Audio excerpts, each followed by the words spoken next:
Chapter 904. The stone mountain in front of Zhang Fei Ying was about 700 to 800 meters high and surrounded by cliffs. Only the top of the mountain was lush and green, and was as flat as a round table. As for the path up the mountain, it was just as the bailiff had said. There was only one narrow path that could be used. Li Wangyu took out a monocular from his pocket, and opened it to look at the top of the mountain. Sure enough, he saw a vague figure flashing on the mountain top. Needless to say, those were the people who had disappeared. Li Wangyu was in awe of these subordinates for being so decisive. After failing to besiege Jiulong County, they retreated before the army arrived. Moreover, they retreated so decisively. The 5 tribes all ran to Zhang Fei Ying's camp to avoid being chased by the Tang army. They were really decisive. In this kind of terrain, even if the Tang army was well equipped, it would be extremely difficult to take down Zhang Fei Ying's camp. The saying, "One man can hold back 10,000 men," described the terrain in front of them. Not to mention the thousands of strong men and close to 10,000 women and children on the top of the mountain. In this kind of terrain, as long as the people weren't stupid, they could send out hundreds of archers to seal off the entire path up the mountain. Even if the Tang dynasty soldiers had armor and shields, they wouldn't be able to charge through the hundreds of meters of narrow path to the people under the rain of arrows. The more Li Wangyu looked, the more shocked he became. In this kind of terrain, even if he had the bags of explosives, they wouldn't be of any use. No matter how strong the soldiers were, they wouldn't be able to throw the bags of explosives up 100 meters. Not to mention these 7 to 8 kilograms of explosives. Even if Li Wangyu used a cheat and took out the grenades, no one would be able to throw the grenades up 100 meters, right? Li Wangyu looked through the telescope, and the more he observed, the colder his heart became. According to the bailiff who led the way, there was a water source at the top of Zhang Fei Ying's camp, so they wouldn't die. Moreover, the people definitely didn't move here in a hurry. If the top of the mountain had 3,000 mu of land, then they would be able to cultivate a lot of land and be self-sufficient in a short time. As for the Tang dynasty, if they were unable to take down Zhang Fei's camp in a short period of time, they would have no choice but to retreat. While Li Wangyu was observing with his binoculars, Gao Shilian was very curious about the binoculars in his hand. The telescope had been introduced in the Tang dynasty for almost 2 years, and Li Wangyu had given the manufacturing method to Pai Lupi. However, because there was no glass in the Tang dynasty, telescopes were made with colorless and transparent crystals that were manually polished. The production rate was extremely low. Nowadays, only the high-ranking generals of the imperial guards in Chong and were given binoculars. Therefore, even Gao Shilian, the actual ruler of Yi province, had never seen such a novel thing as a telescope. He saw Li Wangyu holding the metal cylinder and constantly observing it. Out of curiosity he asked, "Zio, what's that in your hand?" Li Wangyu looked at the binoculars in his hand in astonishment. He could not help but smile. "Master Gao, this is called a telescope. It's a gadget that I ordered people to make. It can magnify people or objects far away for observation." "That's interesting. I wonder if Zio can lend it to me to take a look?" Li Wangyu naturally would not refuse. He smiled and handed the telescope to Gao Shilian. He even guided Gao Shilian on how to use it step by step. "Hiss! This thing is really amazing. I can actually see the figures of the people on the top of the mountain clearly." After Gao Shilian learned how to use the telescope, he was so shocked that he sucked in a breath of cold air. Gao Shilian, this big shot, was like a child who had gotten a new toy. He held onto the telescope and refused to let go. This made Li Wangyu's heart skip a beat. He thought to himself, is this old man going to learn from Cheng Yaojin and borrow Jingzhou without returning it? Sure enough, after Gao Shilian finally saw enough, he put the binoculars into his arms with an indifferent expression. Li Wangyu silently rolled his eyes. This old man's movements are very skillful. Gao Shilian's action of putting something into his arms reminded Li Wangyu of a doctor friend he had met in his later life. What was different was that his doctor friend was using his pen instead of his pen. No matter if it was a signature pen, a ballpoint pen, or a fountain pen, as long as he dared to give it to his doctor friend, the next thing he would do after using it would be to put the pen into his pocket. His movements were extremely skillful and natural. There was not the slightest bit of awkwardness. It was as if the pen naturally belonged to him. As for Gao Shilian's actions of taking his telescope, Li Wangyu opened his mouth but decided to endure it in the end. After all, this old man was Pai Lupi's wife's uncle. He was also the uncle of Empress Zhangsun and Zhangsun Wuji. He was 2 generations older than Li Wangyu. He could not afford to offend him. It was just a telescope. He would just treat it as a gift from this junior. Gao Shilian carefully observed the terrain of Zhang Fei's camp. He then gathered all the captains and colonels of the prefecture army to discuss how to attack. With regards to the unique terrain of Zhang Fei's camp, no one had any good ideas. There was no better idea. After the captains and colonels discussed, they decided to attack first. As the mountain path was narrow, at most 2 people could walk side by side. As such, they could not put in too many soldiers to attack. The captains and colonels picked out 100 of the strongest soldiers from the 2,500 prefecture soldiers. They all put on Mingguang armor and held heavy shields, preparing to attack. The fighting strength of the Tang prefecture soldiers was relatively strong. If these 100 or so prefecture soldiers were to fight on flat ground, even if there were 500 or 600 of them, they would not be afraid. However, due to the restrictions of the terrain, they could only wrap themselves in an iron shell to see if they could withstand the rain of arrows. After some preparation, the Tang army beat the war drums. The 100 or so fully armed prefecture soldiers started to attack Zhang Fei's camp. Behind them, there were a few hundred prefecture soldiers ready to provide support at any time. As long as the vanguard could open a gap, the army at the back would immediately charge in and take down the mountain. After the army set off, Gao Shilian once again took out the telescope and stared at every movement on the mountain. Li Wangyu was also a little nervous. He asked Niu Wu for another pair of binoculars and followed Gao Shilian to observe the movement on the mountain. They saw that the prefecture soldiers were holding heavy shields in their hands and cautiously walking up the mountain. Hundreds of people climbed up 500 or 600 meters in one breath, but they did not see any of the prefecture soldiers. It was as if the prefecture soldiers did not notice the attack of the Tang army at the foot of the mountain. Even through Li Wangyu and Gao Shilian's binoculars, they couldn't see anyone at the top of the mountain. Right when the mansion soldiers turned a corner and were about to charge through the last few hundred meters, they heard the sound of drums and horns coming from the mountaintop. Then, hundreds of arrows came from the dense forest at the top of the mountain towards the Tang army. Chapter 905. Even though these hundreds of Tang soldiers had wrapped themselves up like tin cans and were protected by the heavy shields in their hands, they still could not withstand the rain of arrows shooting from above. The hundreds of valiant Tang soldiers raised their shields and tried to charge up against the arrow rain. However, they did not expect that the soldiers would start to roll down the mountain path. This time, the soldiers could not hold on any longer. They were knocked down by the stones on the narrow mountain path and screamed in pain. The colonel commanding the attack did not dare to be slow and immediately ordered a retreat. In the blink of an eye, 7 or 8 of the hundreds of Tang soldiers were killed, and more than 20 or 30 were injured. Gao Shilian and Li Wangyu both frowned at the foot of the mountain. It would be difficult to break through Zhang Feiying's tough bone. The Tang commandant and lieutenant were not willing to lose like this. They tried a few more times to test the waters but returned with no results. Instead, they lost many men for nothing. Gao Shilian saw the situation and had no choice but to order a retreat. 2,000 soldiers set up camp at the foot of Zhang Feiying's mountain. After arranging the defense and preventing the soldiers from sneak attacking the camp, Gao Shilian gathered the commandants and lieutenant in his tent to discuss how to break through the situation. Facing such a terrain, everyone was at their wits' end. Li Wangyu was also very angry. He thought that the explosives he brought would be able to win by surprise. However, he did not expect to encounter such a situation where even the explosives in his hands were useless. He had thought that if they had siege weapons like trebuchets, they should be able to throw the explosives 100 meters away. However, the Tang army did not have any trebuchets. Even if they did, they could not transport them up the mountain to attack. Furthermore, there was no place to place trebuchets on the narrow mountain path. He also thought that if they had large ballistae, they might be able to tie the explosives to the arrows and fire them. However, like trebuchets, large ballistae were also very large and difficult to transport up the mountain.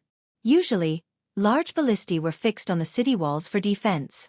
Other than this, Li Wangyu really couldn't think of any other way to throw the explosives more than 100 meters away. He couldn't help but think angrily that if they had modern weapons like mortars, this kind of terrain would be nothing. With just one round of cannon fire, those subordinates who were defending from above would scatter and collapse. But this was just a thought. It was impossible for the Tang dynasty to have such firearms as mortars. After all, Li Wangyu was just a fake military fanatic. He didn't really know how to fight a war. He racked his brains for a long time but still couldn't figure it out, so he could only give up. Gao Shilian and the commandant had no choice either. With the current situation, unless they hardened their hearts and used the lives of their men to fill in the gaps, they would not be able to attack Zhang Fei's camp no matter what. Thus, the two sides were in a deadlock. The subjugation army was besieged at the foot of Zhang Fei Ying's mountain, but they could do nothing to the subjugation army at the top of the mountain. After being trapped here for several days, the mansion soldiers tried various kinds of attack methods such as night attacks, fire attacks, and archery. However, they all failed and even lost some men. Gao Shilian had no choice but to gather a group of soldiers again and discuss the matter of retreating.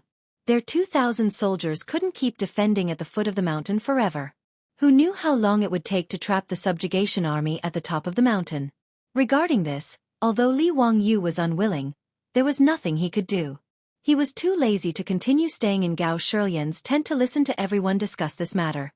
Thus, he simply said goodbye to Gao Shilian and brought Niu Wu out of the tent to get some fresh air. Raising his head and looking at the steep cliff of Zhang Fei Ying, Li Wangyu could only sigh. Not being able to attack Zhang Fei Ying and capture the 5 tribe leaders alive to find out who the mastermind was made Li Wangyu very unhappy. Furthermore, these traitors hiding here was like a fishbone stuck in the throat for Jiulong County. Who knew when they would become a disaster? There was only 1,000 days of being a thief. How could there be 1,000 days of guarding against thieves? If they couldn't deal with these subjugation army, Jiulong County would have a hard time in the future. Thinking about it, Gao Shilian could only send more soldiers to be stationed in Jiulong County to prevent the subjugation army from rebelling again. Niu Wu was also very unwilling. Lang Jun, why don't you let me take some men to sneak up at night? When we get close, we can throw out thunderbolts to kill those bastards. No, the soldiers have already tried to sneak up at night, but it didn't work. Those subjugation army are already prepared for this. Once night falls, they will light up a bonfire on the mountain peak. There are no trees on the mountain path to hide, so how can we sneak up? Are we just going to let it go like this? Wouldn't that be letting those bastards off easy? Niu Wu angrily pulled out his blade and chopped off a small branch beside him to vent his anger. Li Wangyu shrugged and comforted Niu Wu. He continued to wander around the camp aimlessly, thinking about how to get out of this situation. Unknowingly, he walked to the camp's kitchen. Next to the kitchen tent, the squad leader was busy preparing food. When the squad leader saw Li Wangyu, the nobleman, he quickly gestured for everyone to greet him. Li Wangyu waved his hand, indicating that he was just looking around. He told them not to bother about him and to do their own things. After the cooks apologized, they busied themselves with their own affairs. Just as Li Wangyu was about to turn and leave, he saw 2 cooks putting something in a big wooden bucket. He couldn't help but be curious, so he went over to take a look. He saw a layer of cobblestones in the wooden bucket. The cooks at the side were constantly digging out hot cobblestones from the bonfire and throwing them into the wooden bucket. Seeing as Li Wangyu looked over, the cooks quickly explained with a smile that they were preparing to cook meat. The method of cooking meat with roasted cobblestones was famous in Sichuan. After the bottom of the bucket was covered with hot cobblestones, the cooks poured the condiments and meat on top of the cobblestones. Following that, a bucket of boiled bone broth was poured into the bucket. Sizzle sizzle sounds were heard, and an aroma immediately gushed out of the wooden bucket. Li Wangyu nodded as he was pleased. Looks like I'm going to have a good lunch today. He had seen the method of cooking meat with cobblestones in his previous life, and the taste was very unique. After praising the cooks, Li Wangyu turned around and left. But he hadn't taken a few steps when he suddenly stopped and turned around to look at the steaming hot wooden barrel. Immediately after, Li Wangyu's mind seemed to have been struck by lightning, and his thoughts became clear all of a sudden. Mwahahaha, wonderful, truly wonderful. Niu Wu, reward these brothers. Li Wangyu raised his head and laughed loudly. Even Chang Yaojin's laughter could be heard.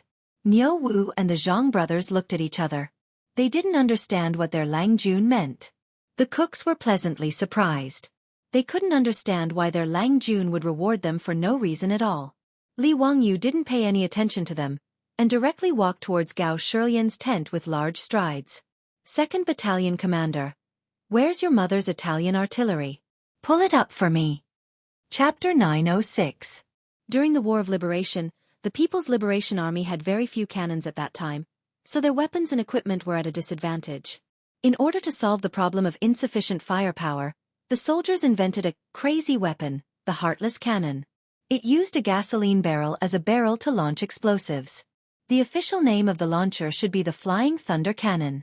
In the movies of later generations, Li Wangyu had seen this kind of extremely crude weapon many times.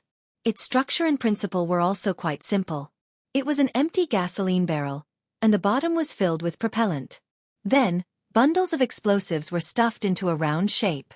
After the propellant was ignited, the 10-kilogram explosives could be thrown a distance of 1 to 200 meters. The caliber of the Heartless Cannon was the same as the thickness of the gasoline barrel. It was not an exaggeration to say that this was definitely the cannon with the largest caliber. Although its firing range was not very far, the explosive power of the 10-kilogram explosives could not be underestimated. Everywhere it passed, the bunkers, people, and horses would be blown away. Many of the enemies who were killed by the explosions often did not have any wounds on their bodies, but they died with blood flowing out of their 7 orifices. They were killed by the shock wave of the explosives. It was also because of this that this kind of cannon, that could not be more crude, was called the Heartless Cannon. This kind of homemade cannon played a huge role in the Huaixi battle and the War of Resistance against the United States and Aid Korea. Li Wangyu had just seen the big wooden barrel in the cook's camp. When he saw the steam coming out of the barrel, the words, Heartless Cannon, unconsciously popped up in his mind. This naturally made him feel enlightened. That was why he was so excited and asked Niu Wu to reward the cooks. The principle of the Heartless Cannon was too simple.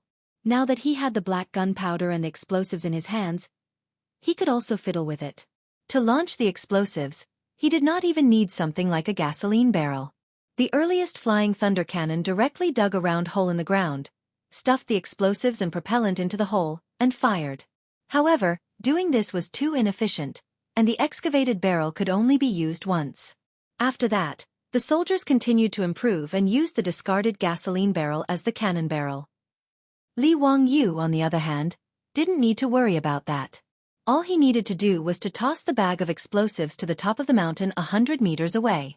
Even if he wanted the mansion soldiers to dig the earth, he could do it too. When Gao Shilian heard that Li Wangyu had a way to break through Zhang Feiying's defenses, he was naturally overjoyed. However, he was worried that Li Wangyu was just boasting, so he decided to provoke him. Zio, there's no joking in the military. You must not speak nonsense. Otherwise, even if His Majesty is here, this old man will punish you for the crime of making a false report. How could Li Wangyu not see through the old man's thoughts? He couldn't help but silently roll his eyes. Elder Gao, is it worth it for me to joke with you about this kind of thing? Since I said I can, then I am confident. Duke Gao, please don't be in such a hurry to withdraw your troops. Give me a day. Once I'm done with my experiments, I'll show it to Duke Gao and you'll understand. Gao Shilian naturally agreed to this and agreed not to mention the matter of withdrawing his troops for the time being. After delaying Gao Shilian, Li Wangyu led Niu Wu and the Zhang brothers to a secluded area outside the camp with several bags of explosives. They were preparing to launch the Heartless Earth Cannon.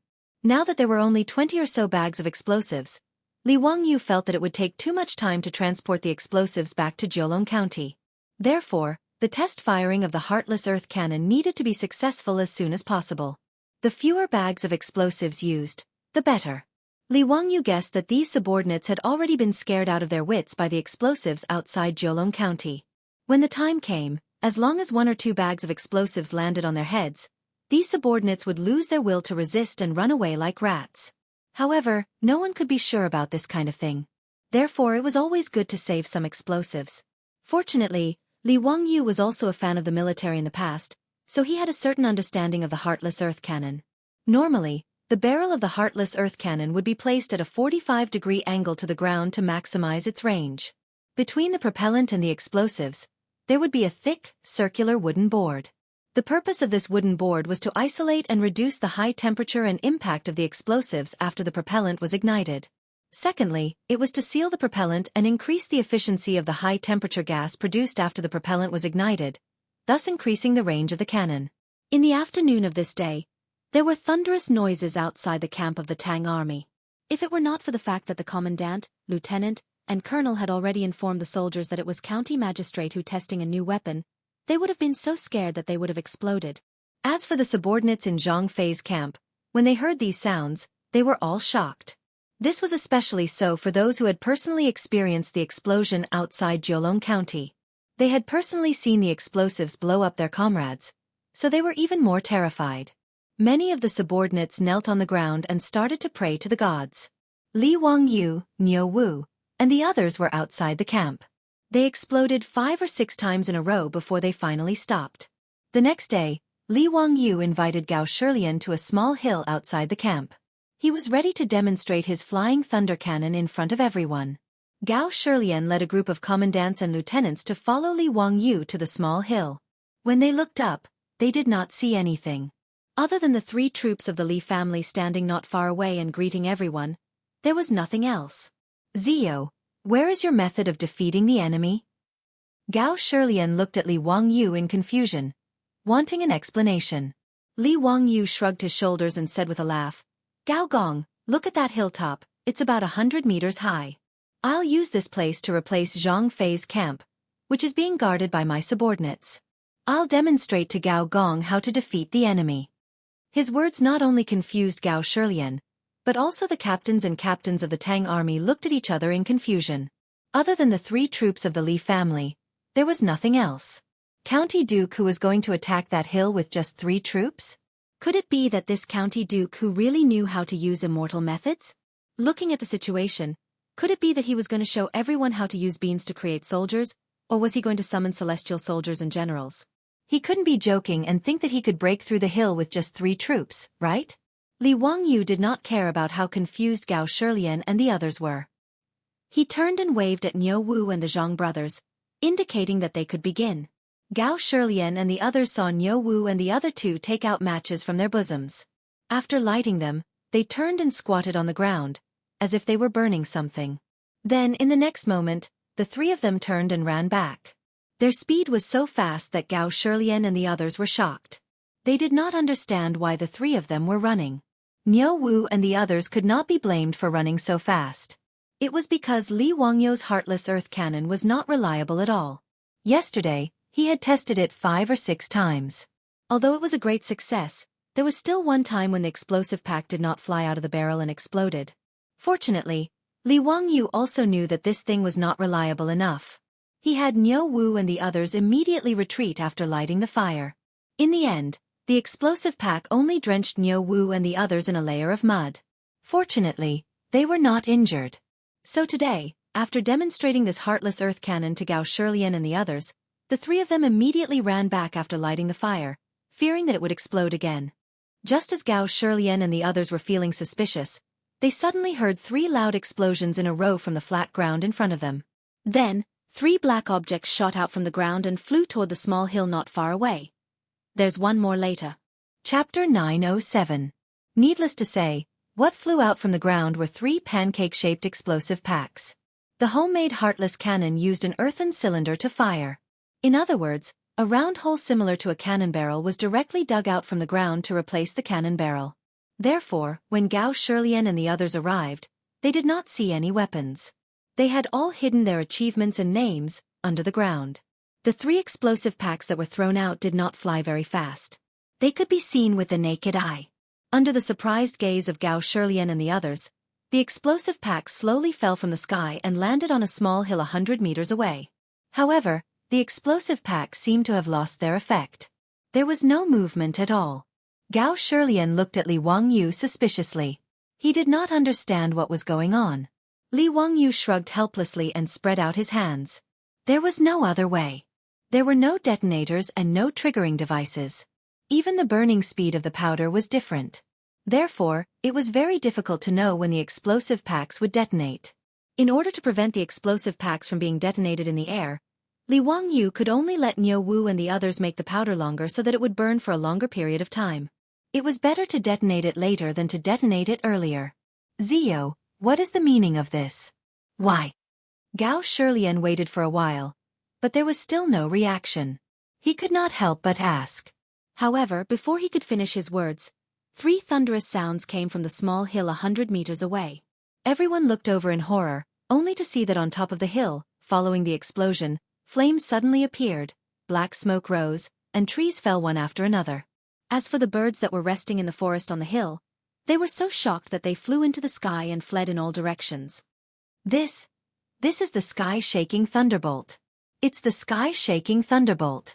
Zio, how did the sky-shaking thunderbolt fly to the top of the hill by itself? You still say that you don't know magic? Gao Shirlian was so shocked that he almost pulled his beard off. The Tang army's commandants and lieutenants also looked as if they had seen a ghost.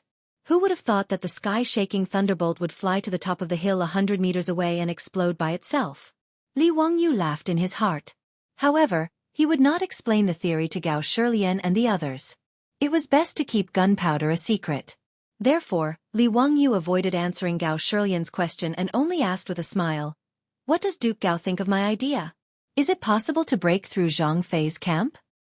"But, of course. Haha, I didn't expect you to give me such a big surprise. As long as this heaven-shaking thunderbolt can explode on the mountain guarded by my men, they will definitely lose." Gao Shirlian was too lazy to care about how Li Wangyu did such an incredible thing. As long as Li Wangyu was able to deliver those thunderbolts to the heads of his subordinates, the Tang army under his command would be able to take advantage of the chaos to attack Zhang Fei's camp and wipe out this group of lawless subordinates in one fell swoop.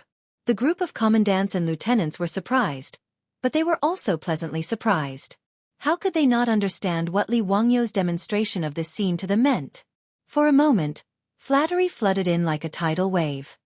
Duke Gao is truly a celestial being, to be able to come up with such a godly method. Haha, let's see how those subordinates will defend themselves. That's right. Duke Gao's method is naturally extraordinary. Those rascals will naturally be captured easily. Duke, you were able to turn those damn barbarians into dust without any effort. That is what you call a thunderous method. Duke Gao is mighty. Duke Gao is domineering. The soldiers of a certain generation kowtow to the Duke. With regards to these flattery, Li Wangyu accepted it all without blushing. He smiled and nodded pretentiously at the crowd. With Li Wangyu's heartless cannon as their backing, the previously frowning crowd immediately became interested and began to offer suggestions on how to use the heaven-shaking thunderbolt to quickly eliminate Zhang Fei's rebel subordinates. After a round of discussion, Niu Wu and the three Zhang brothers led hundreds of soldiers and the remaining packs of explosives up the mountain. They pushed until they were 100 steps away from Zhang Fei's camp, where they set up camp and set up an attack position. At the same time, Niu Wu led a group of soldiers and began to dig out the earth to shoot the explosives. After several tests by Li Wangyu, there weren't many explosive packs left. There were less than 20 of them. However, including Li Wangyu, no one was worried about the lack of ammunition. As long as these explosives flew to the top of the subordinates and exploded, it would be enough to solve the problem. On this day, the Tang army did not attempt to attack Zhang Fei's camp. Niu Wu led the soldiers and used half a day to dig out more than 20 earth cylinders. The thick wooden planks and the explosives were all prepared. They were only waiting for the sun to rise tomorrow to officially attack.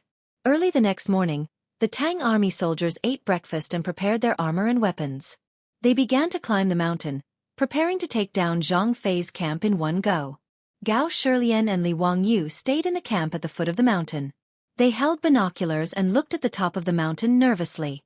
At 7 in the morning, the war drums sounded in the camp, giving out the order to attack. When the war drums sounded at the foot of the mountain, the subordinates of Zhang Fei's camp also followed suit. The subordinates held bows and arrows and prepared all sorts of rocks and rolling logs. Although the continuous sounds of thunder at the foot of the mountain had frightened them for a while. However, when the subordinates realized that there were only sounds, they did not think much of it. In these few days, they had effortlessly forced back the Tang army's attacks without any injuries. This caused the subordinates to go from fear to underestimating the Tang army. In their eyes, as long as they occupied the advantageous terrain of Zhang Fei's camp, even if there was a huge army, they would not be afraid. The 100-meter-long mountain path in front of Zhang Fei's camp was a dangerous place, and no one would be able to attack it. Needless to say, the subordinates were at the end of the mountain path, using stones and thick tree trunks to build a small pass. In this way, even if the Tang army charged through the 100-meter mountain path, they would not be able to threaten the subordinates above the pass. Instead, they would become targets for them to shoot at. Therefore, when the subordinates heard the war drums of the Tang army, they did not panic. Instead, they laughed and picked up their weapons, waiting for the Tang army to come and die. Through the binoculars, Li Wangyu looked at the mountain 500 to 600 meters away. Niu Wu and the Zhang brothers stood up at the same time and signaled for the soldiers to retreat. Because there was no time to train the soldiers to fire the cannons without conscience, all the lighting of the cannons were done by Niu Wu and the other two. Therefore, on the mountain path, the cannons dug by the soldiers were arranged in groups of 3. Niu Wu and the other two simultaneously blew on the fire and ignited the cannons. Then, they quickly retreated to the next cannons and ignited the cannons again before retreating. When they ignited the third cannons, they heard 3 loud explosions in front of them. Then, everyone watched as the cannons slowly flew toward Zhang Fei's camp 100 meters away. Niu Wu and the Zhang brothers did not have time to admire the results of their battle. They ran all the way and ignited the cannons. When all the cannons were ignited, the first thunderous sound finally came from the top of the mountain. The soldiers who had been waiting impatiently immediately pulled out their swords and led the soldiers to charge toward the top of the mountain. Chapter 908. Zhang Fei's camp, where one man could hold off 10,000 men, was broken after the first explosive pack exploded.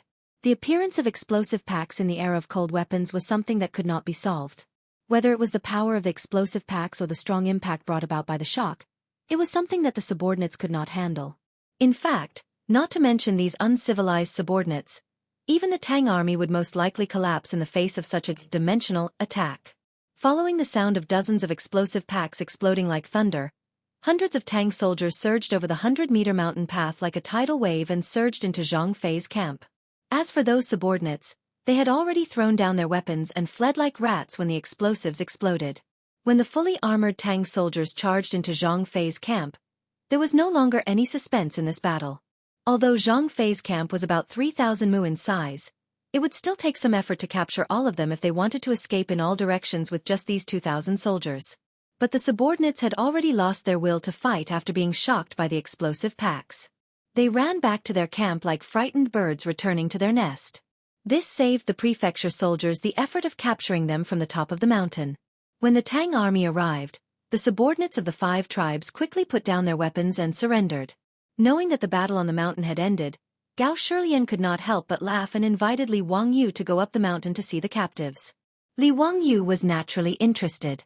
He wanted to know if the leaders of the 5 tribes had been captured. But when he and Gao Shilian, one old and one young, finally reached Zhang Fei's camp, they received a piece of bad news. According to the captives, the 5 tribe leaders and their trusted subordinates had all escaped into a wooden house on the mountain top after the Tang army had attacked Zhang Fei's camp and never appeared again. As for that wooden house, Li Wangyu looked in the direction of the Tang lieutenant's finger, only to see a wreckage that had been burned to the ground with smoke rising from it. What was going on? Li Wangyu was dumbfounded by this scene. Were all these subordinates so unyielding? He would rather commit suicide than be captured by the Tang army? Even if they would certainly be killed after they were caught, even ants would struggle to survive. Li Wangyu did not believe that the leaders of the tribes would be so righteous and brave as to sacrifice their lives for justice. This was too freaking illogical. Could there be a secret passage in the house? Did those deputy leaders escape through the secret passage? Li Wangyu asked, unwilling to give up. The Tang military officer shook his head, replying to the Duke, "This humble one has already led people to check that house and did not find the existence of a secret passage. Furthermore, I found more than a dozen charred corpses in the house. Just now, I've already asked those subordinates to identify them. They're confirmed to be the chief of their tribe, as well as the chief's trusted aides." These words immediately blocked Li Wangyu's stomach of words, and he didn't know what to say. What the F***ck?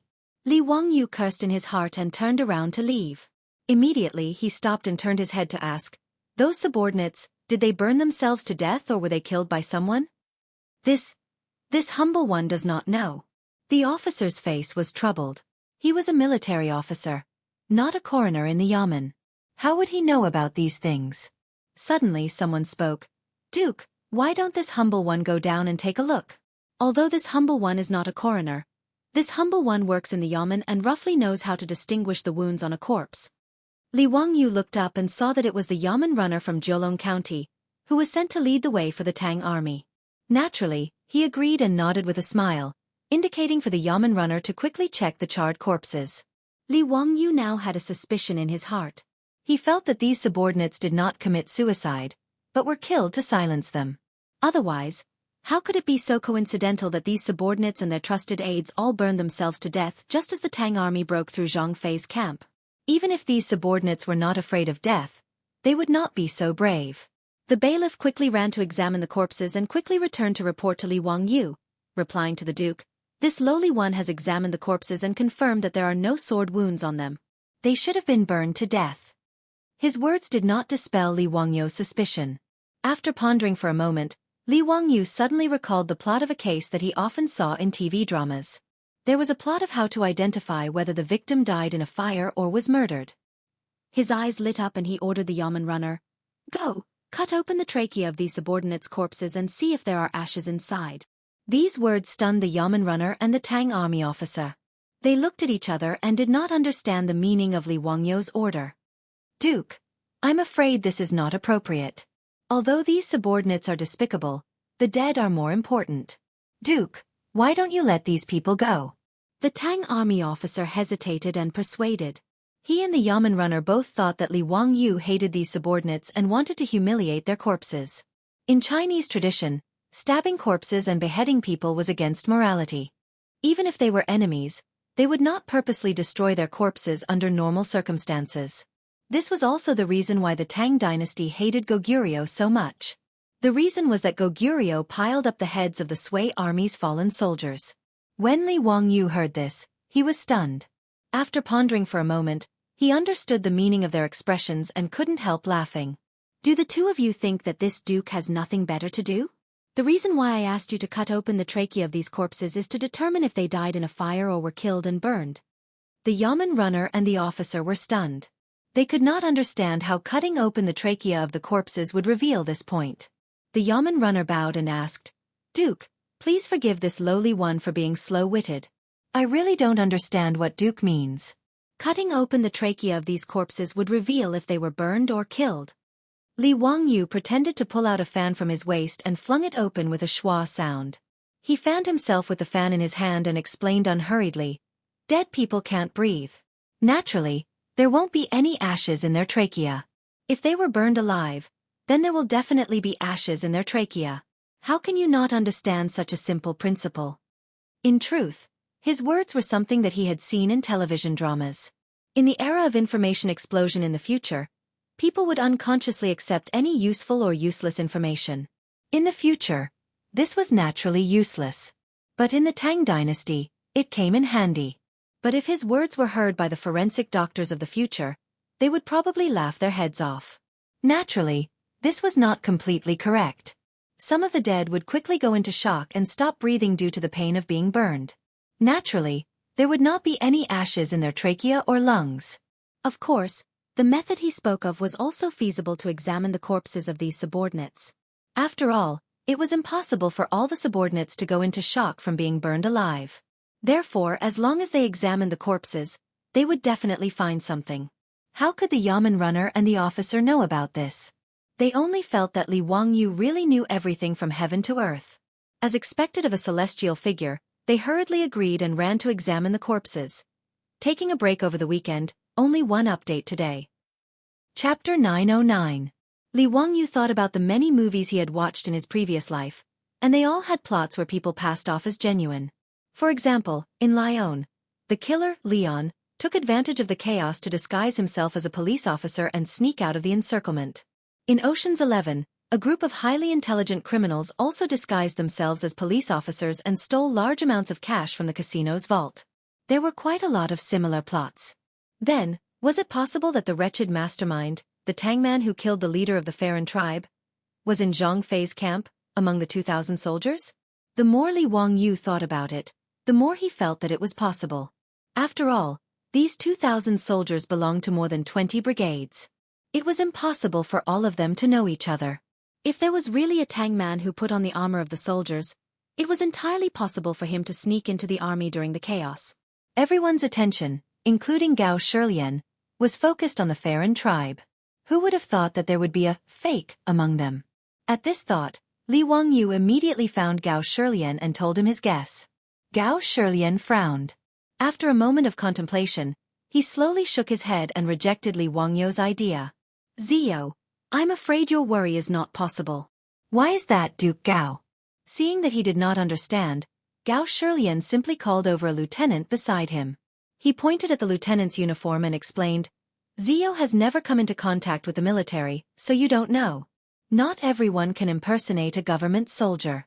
Not to mention, where would that person get the armor and uniform in such a hurry?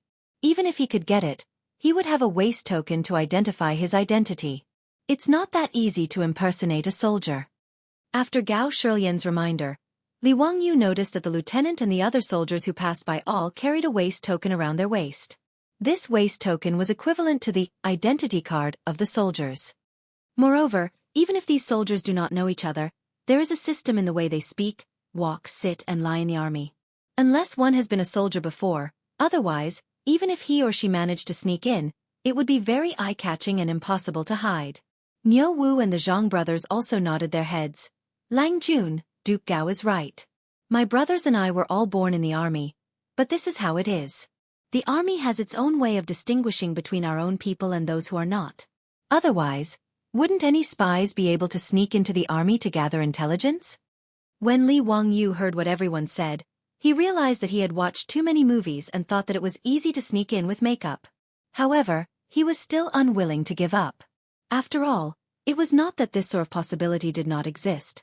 It was just that the probability was very small. "Duke Gao, as a precaution, why don't we order the soldiers to do a head count? It won't take much effort anyway." Seeing Li Wangyu so insistent, Gao Shilian pondered for a moment and nodded in agreement.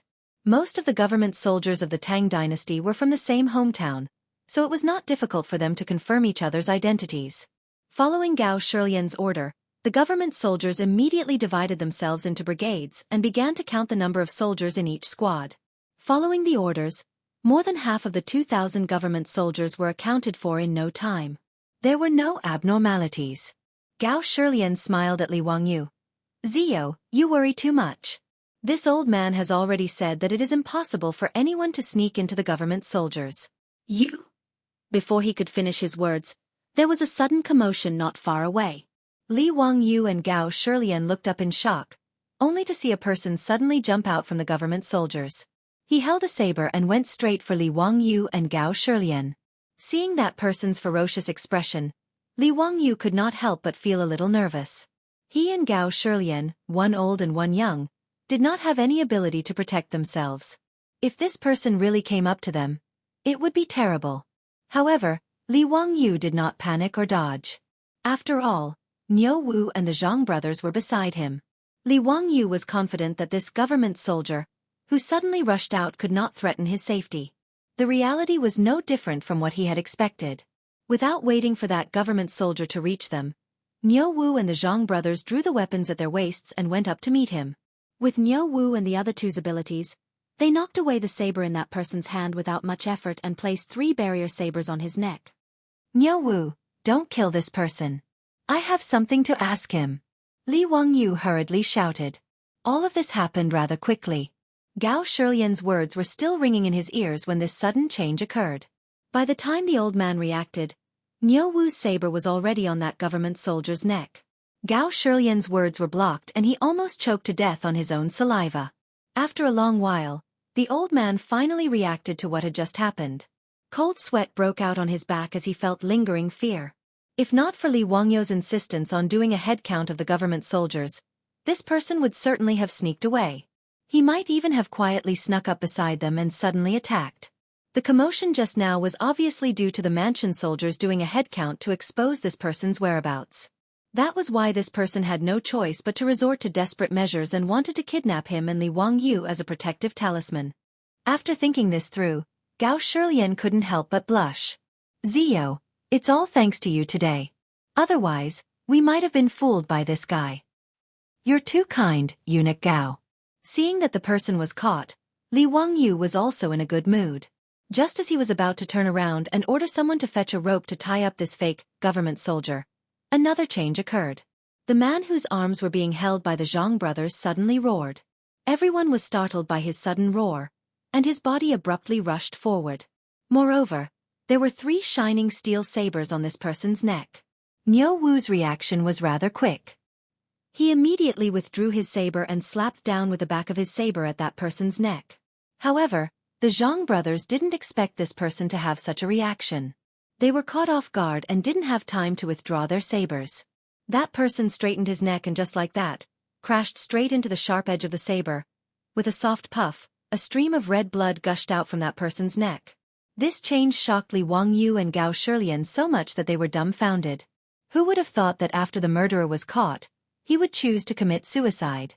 Looking at the person who collapsed on the ground with blood gushing out from his neck, Li Wangyu couldn't help but let out a long sigh. It was obvious that this person couldn't be saved.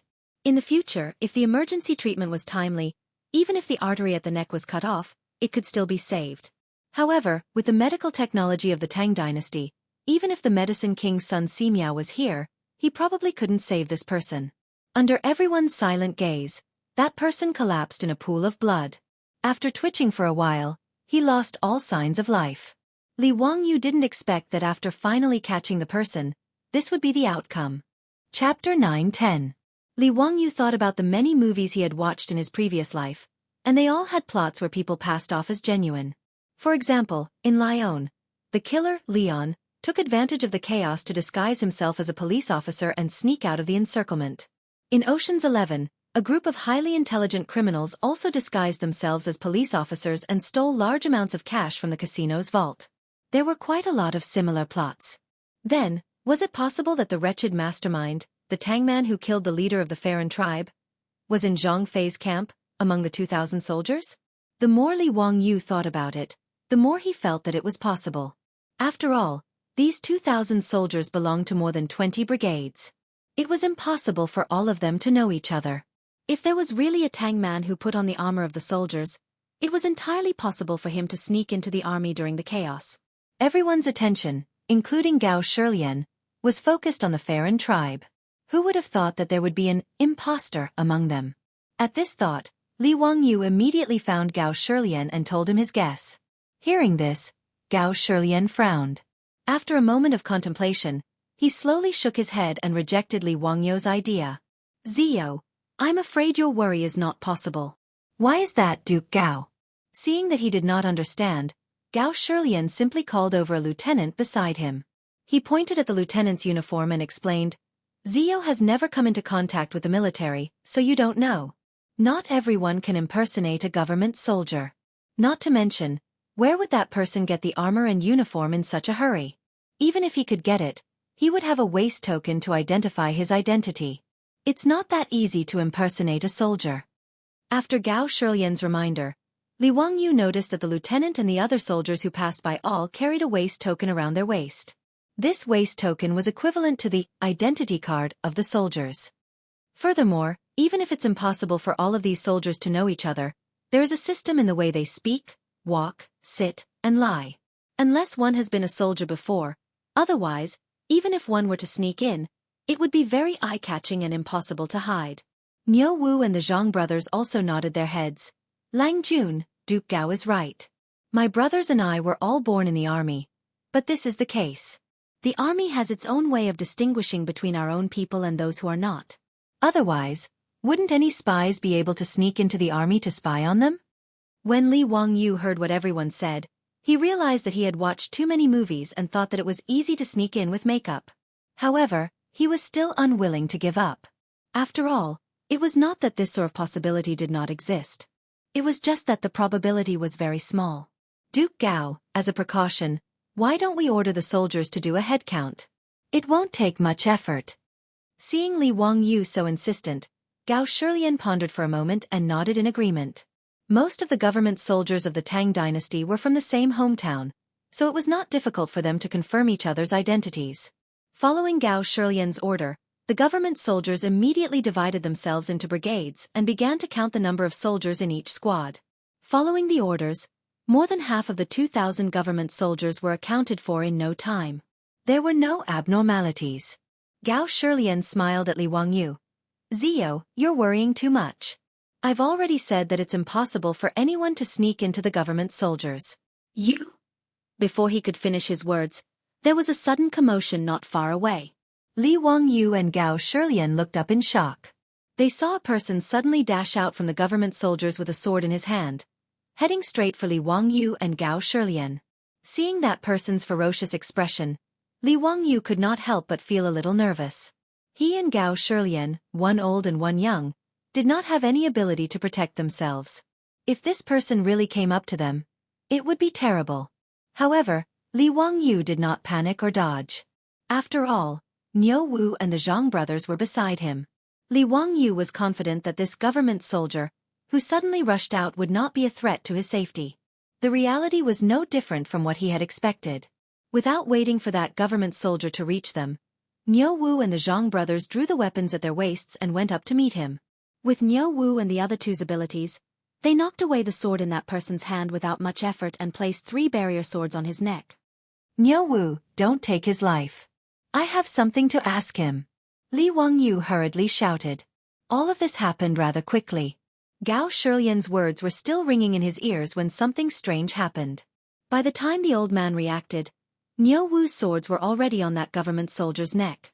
Gao Shilian's words were blocked and he almost choked to death on his own saliva. After a long while, the old man finally reacted to what had just happened. Cold sweat broke out on his back in lingering fear.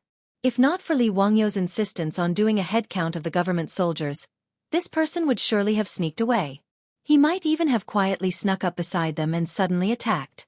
The commotion just now was obviously due to the mansion soldiers doing a head count to expose this person's whereabouts. That was why this person had no choice but to resort to desperate measures, wanting to hold him and Li Wangyu hostage as a protective talisman. After thinking this through, Gao Shilian couldn't help but blush. Zio, it's all thanks to you today. Otherwise, we might have been hoodwinked by this guy. You're too kind, eunuch Gao. Seeing that the person was caught, Li Wangyu was also in a good mood.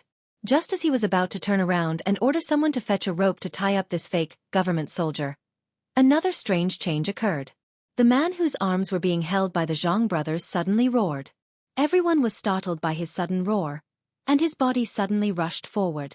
Moreover, there were 3 shining steel sabers on this person's neck. Niu Wu's reaction was rather quick. He immediately withdrew his swords and turned them around, slapping down with the back of his swords at that person's neck. However, the Zhang brothers didn't expect this person to have such a reaction. They were caught off guard and didn't have time to withdraw their swords. That person straightened his neck and just like that, he bumped straight into the sharp blades. With a soft puff, a stream of red blood spurted out from that person's neck. This change shocked Li Wangyu and Gao Shilian so much that they were dumbfounded. Who would have thought that the culprit would choose to commit suicide after being caught? Looking at the person who collapsed on the ground with blood spurting out from his neck, Li Wangyu couldn't help but sigh deeply.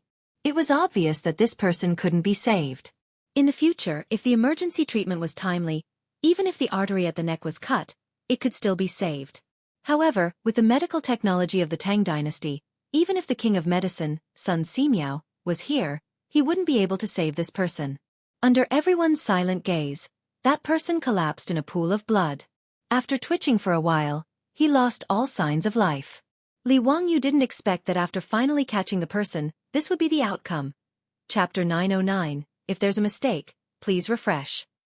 Chapter 911. After spending so much effort to take down Zhang Fei's camp, this was the result that Li Wangyu got. This made Li Wangyu feel very depressed. For this murderer to be able to kill himself so cleanly, it was certain that he was not the real mastermind. At most, he was just a knife in the mastermind's hand. Originally, they thought that they could catch the real murderer, but who would have thought that the clues would be cut off again? Everyone examined the murderer who had pretended to be a government soldier, but they found something strange about him. The government soldier's waist tag on this person was actually real. The wooden waist tag was engraved with complicated patterns. These patterns that were difficult to imitate were the key to identifying the authenticity of the waist tag. Although there was no name on the Tang soldier's waist tag, there was basic information engraved on it. From the waist tag of the deceased, it could be seen that this person was also a government soldier of Ezhou and his official position was a colonel. Elder Gao, could this person really be a government soldier? Li Wangyu asked curiously. Gao Shilian nodded. It is very possible. I have already ordered everyone to check. No government soldier lost his waist tag. This means that this waist tag must be something that he always carried with him. This is interesting. A government soldier's colonel actually colluded with his subordinates to commit treason. I wonder who this person is? Gao Shilian snorted. Zio, you don't need to worry. When I return to Chengdu County, I will immediately order people to check all the government officials and see which one has a missing colonel. If he really is a government soldier of Ezhou, then this kind of thing cannot be hidden from others. Li Wangyu also nodded in agreement with Gao Shilian's words. Now they could only take things one step at a time. First, they had to find out the identity of this person and then investigate his background to see who could possibly command a government soldier of the Tang dynasty to do such a thing. At this point, there was no point in thinking too much. The army stayed at Zhang Fei's camp for a night and then escorted the 20,000 captives down the mountain towards Jiulong County. As for how to deal with these captives, that was Gao Shilian's problem. Li Wangyu was too lazy to get involved. It was troublesome either way.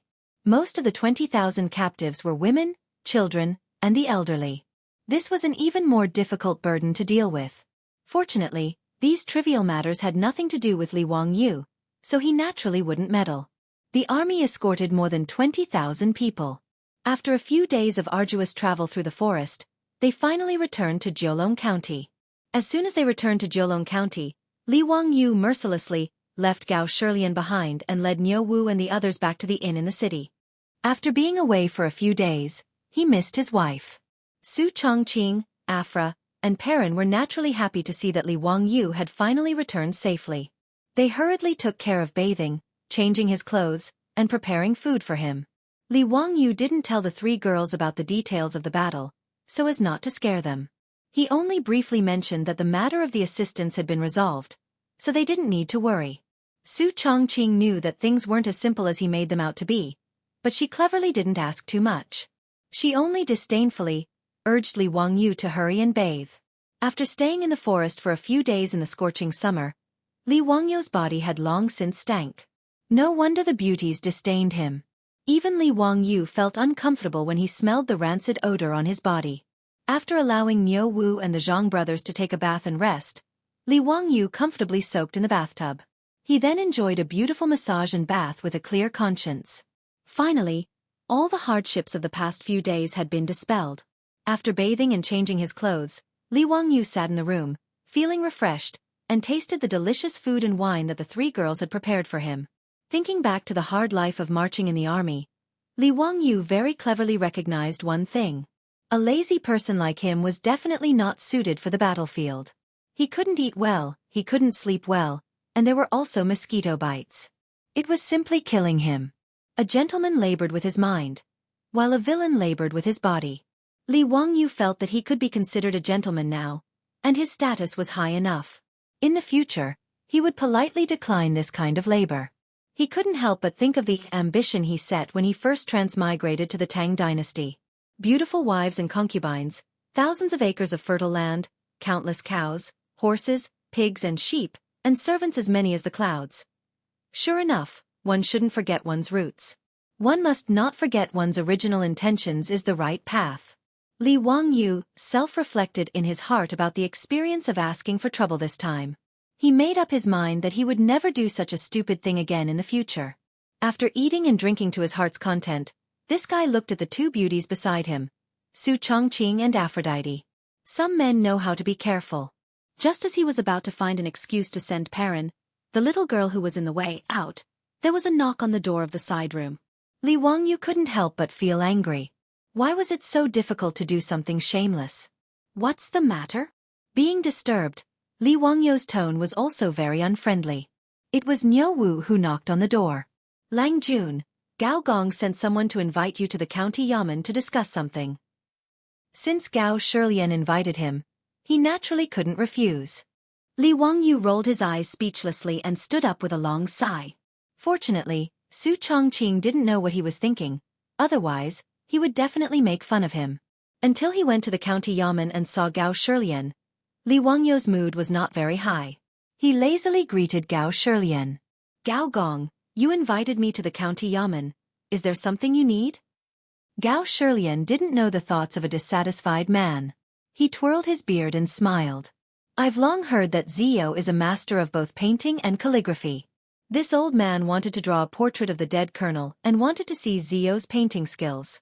Therefore, I'd like to trouble Zio to draw a portrait of the murderer. How about it? When the time comes, This old man will order someone to make a copy and take it to the various prefectures to find out the murderer's identity. When Li Wangyu heard this, his nose almost became crooked from anger. He immediately shook his head like a rattledrum. Was this old man crazy? For such a trivial matter, he actually sent someone to disturb him. This was an unforgivable sin. Li Wangyu was now a master of both painting and calligraphy. After all, sketching was the most lifelike art. Since it was a portrait, even the Tang people loved it. Since he transmigrated to this world, there weren't many paintings that had been circulated. However, those who obtained these paintings all treated them as treasures and carefully kept them. They wouldn't easily show them to others. Fortunately, Li Wangyu's identity was noble enough that not many people could ask him for a painting. Otherwise, he would be annoyed to death. As for calligraphy, he copied the thin gold body of Emperor Huizong of Song. Now, it was the famous, thin muscle body of the Tang dynasty. Many people imitated his calligraphy. As the original creator, Li Wangyu's reputation went without saying. Even a famous calligrapher like Yu Shernan could write better than Li Wangyu after some practice.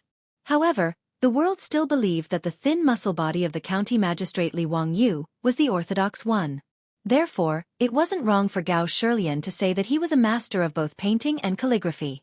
However, how could Li Wangyu be willing to draw a sketch of the murderer? Wouldn't that be crazy?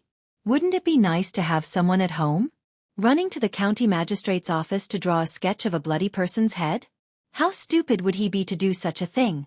2 chapters were published yesterday. Chapter 909 has been changed to Chapter 910. It has been amended. Chapter 912. The murderer who committed suicide was unfortunately beheaded by Gao Shilian. Not even a complete corpse was left. This was something that could not be helped.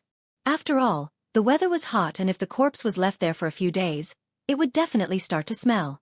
As such, Gao Shilian could only order people to cut off the head and preserve it with salt before burying it in Zhang Fei's camp. The reason why he wanted to keep the head was so that he could bring it back and find an artist to paint it so that he could find out the identity of the murderer. Gao Shilian did not know what he was thinking. Just because he wanted to see Li Wangyu's painting skills, he actually made such a request. Regarding this, Li Wangyu naturally rejected it and found an excuse to brush it off. Duke Gao, I'm afraid this is not appropriate. My painting skills cannot be copied by normal artists. It is better to find an artist to paint it. Seeing that Li Wangyu was unwilling, Gao Shilian could only smile and drop the matter. He invited Li Wangyu to take a seat and have a chat. Then, he ordered someone to inform Du Gufeng to find an artist in the city to paint. The two of them chatted for a while before they saw Jiulong County Magistrate Du Gufeng leading a white-haired old man into the hall. Greetings, Duke Gao. This person is the best artist in Jiulong County. What do you need him to paint? After confirming that the person who died was the colonel of the house soldiers, Gao Shilian did not want this matter to spread. After all, if this matter was spread out, it would damage the reputation of the Tang army. As such, Gao Shilian ordered everyone in the house soldiers to keep their mouths shut and not talk about this matter. Even Du Gufeng did not know why Gao Shilian wanted him to find an artist. When Gao Shilian saw that the painter had arrived, he immediately dismissed the servants and maids in the hall. Other than the painter, only Du Gufeng was left. There was no need to hide this matter from the Jiulong County magistrate. Gao Shilian's bodyguard took out a wooden box and placed it on the table. When he opened the box and revealed the head inside, Du Gufeng and the artist were shocked. Du Gufeng was still fine. At least he had seen blood before. Although he was shocked by the head, he was still calm. As for the painter, he was so scared that he fell to the ground. Never in his wildest dreams would he have thought that he would be brought to the county yamen to draw a portrait of a bloody head. Gao Shilian comforted the painter for a long time before he finally calmed down. His fingers trembled slightly as he unfolded the drawing paper and began to draw a human head. Du Gufeng stared at the head for a long while before hesitantly asking, Duke Gao, may I know who this person is? Why do I find him so familiar? His words made Li Wangyu and Gao Shilian's spirits rise. Dugu Ming House, is this true? Are you sure you know this person? Looking at his appearance, this lowly official found him somewhat familiar, but I can't recall where I've seen him before. Li Wangyu hurriedly said, Dugu Ming House, this matter is very important. Try to recall where you've seen him before. This person is very likely to be a colonel of the prefecture troops. Du Feng frowned and thought hard for a long time. I can't recall where I've seen this person before. However, since Duke said that this person could be a colonel of the prefecture troops and I find this person familiar, why don't Duke call the 2 colonels stationed in the city over to identify the head and see if they recognize this person? Li Wangyu felt that this was a good idea and immediately ordered people to call the 2 colonels to the county yamen. When the 2 colonels were called to the county yamen and saw the head, it was as if they were struck by lightning. They froze on the spot and couldn't speak for a long time. When Li Wangyu and Gao Shilian saw their reactions, they immediately knew that they had found the right person. It was obvious that the 2 colonels recognized this person. Gao Shilian immediately had the artist leave before asking, "Do the 2 of you recognize this person?" The 2 colonels looked at each other and saw the fear in each other's eyes. One of the colonels swallowed hard and replied anxiously, "So we do.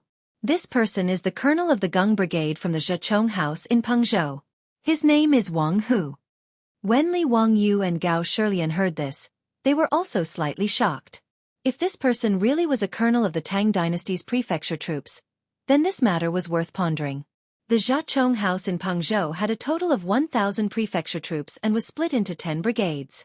They were named after the heavenly stems, and were respectively A, B, C, D, E, F, G, Xin, Ren, and Gue. Just as Gao Shilian was about to ask, he heard the colonel say something that made Li Wangyu and Gao Shilian shiver and their hairs stand on end. But this Wang Hu and the Gung Brigade all died in battle in Songzhou half a month ago. Where did you find Wang Hu's head, senior officer? Died in battle?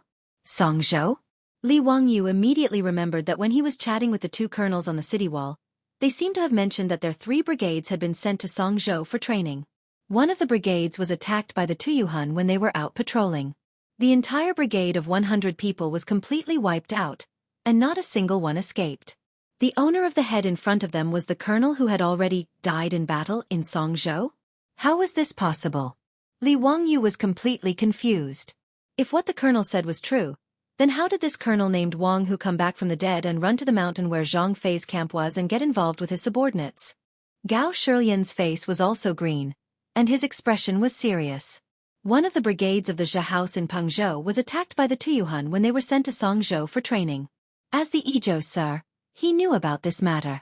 Because of this matter, he even ordered the soldiers of the Zhe House to be transferred from Yanzhou, Zhenzhou, and other places to Songzhou as reinforcements. However, the colonel who should have died in battle actually came back to life. Are the 2 of you really not lying? This person is really the colonel of the Gung Brigade of the Zhe House in Pengzhou, Wang Hu? The 2 colonels nodded without hesitation. Sir, we are not lying about this matter. Wang Hu has been with us all the time, so how could we not recognize him? On the side, Du Feng also slapped his head. That's right, I also remember. This person is the colonel of the Gung Brigade, Wang Hu. Because I don't have much contact with the prefecture soldiers, I didn't remember. Now that the 2 of them have said this, I am also certain that this person is Wang Hu. Gao Shilian immediately ordered people to bring the dead colonel's armor and waist token for the 2 colonels to identify. Sir, there's no mistake. This waist token is Wang Hu's. It can't be wrong. One of the colonels pointed at a crack on the side of the waist token and said, "This crack was left on his waist token when I was drinking. I wasn't paying attention, and my machete hit his waist token. Because of this, Wang Hu complained to me for a long time." When Li Wangyu and Gao Shilian heard this, they no longer had any doubts about the identity of the dead colonel. It seemed like this person really was the colonel of the Gung Brigade, Wang Hu. However, after confirming his identity, Li Wangyu and Gao Shilian became even more confused. Why did a person who died in battle in Songzhou run back to Jiulong County half a month ago? Whose orders did he listen to? What was his motive? Chapter 9:13. After Li Wangyu and Gao Shilian figured out the identity of the culprit, they became more and more confused. Not only did the fog in front of them not dissipate, but it became even thicker, making Li Wangyu completely lose his train of thought. The foreign tribe was tempted by someone to try to conquer Jiulong County. What was their goal? Why did the colonel, who had died in battle half a month ago, appear in Zhang Fei's tribe again? Whose orders did this Colonel Wang Hu listen to? Wang Hu? Wang family name? Li Wangyu suddenly asked. This Wang Hu, Is he from the Taiyuan Wang clan? His words made Gao Shilian freeze. He didn't understand why Li Wangyu would ask such a question. The two colonels also froze. They looked at each other and shook their heads. I don't know, but it shouldn't be. If I remember correctly, Wang Hu's ancestral home is Izhou, not Taiyuan. Duke, how could Wang Hu be from the five families? Even if he was from a branch family, he couldn't be a colonel in the Zhetsong house, the other colonel replied. Li Wangyu thought about it and felt that it made sense. A colonel was just the captain of a 100-man squad. It was similar to a company commander in the future and didn't have any status. If Wang Hu's ancestral home was Izhou, it meant that he was thinking too much. In reality, Li Wangyu thought of Izhou's Governor-General Manor Sima Wang Yichuan and thought that since Wang Hu's surname was Wang, he might be from an aristocratic family. He thought that the aristocratic families were playing tricks, which was why he asked such a question. After learning that Wang Hu's surname was only Wang and he had nothing to do with the aristocratic families like the 5 surnames and 7 watches, Li Wangyu also laughed self-deprecatingly. He felt that he had become a little paranoid because of the mastermind behind the scenes and was making wild guesses. However, Wang Hu's so-called death in battle in Songzhou seemed to be more worth investigating. Li Wangyu asked, the entire Gung Brigade died in battle in Songzhou. Did you see this with your own eyes?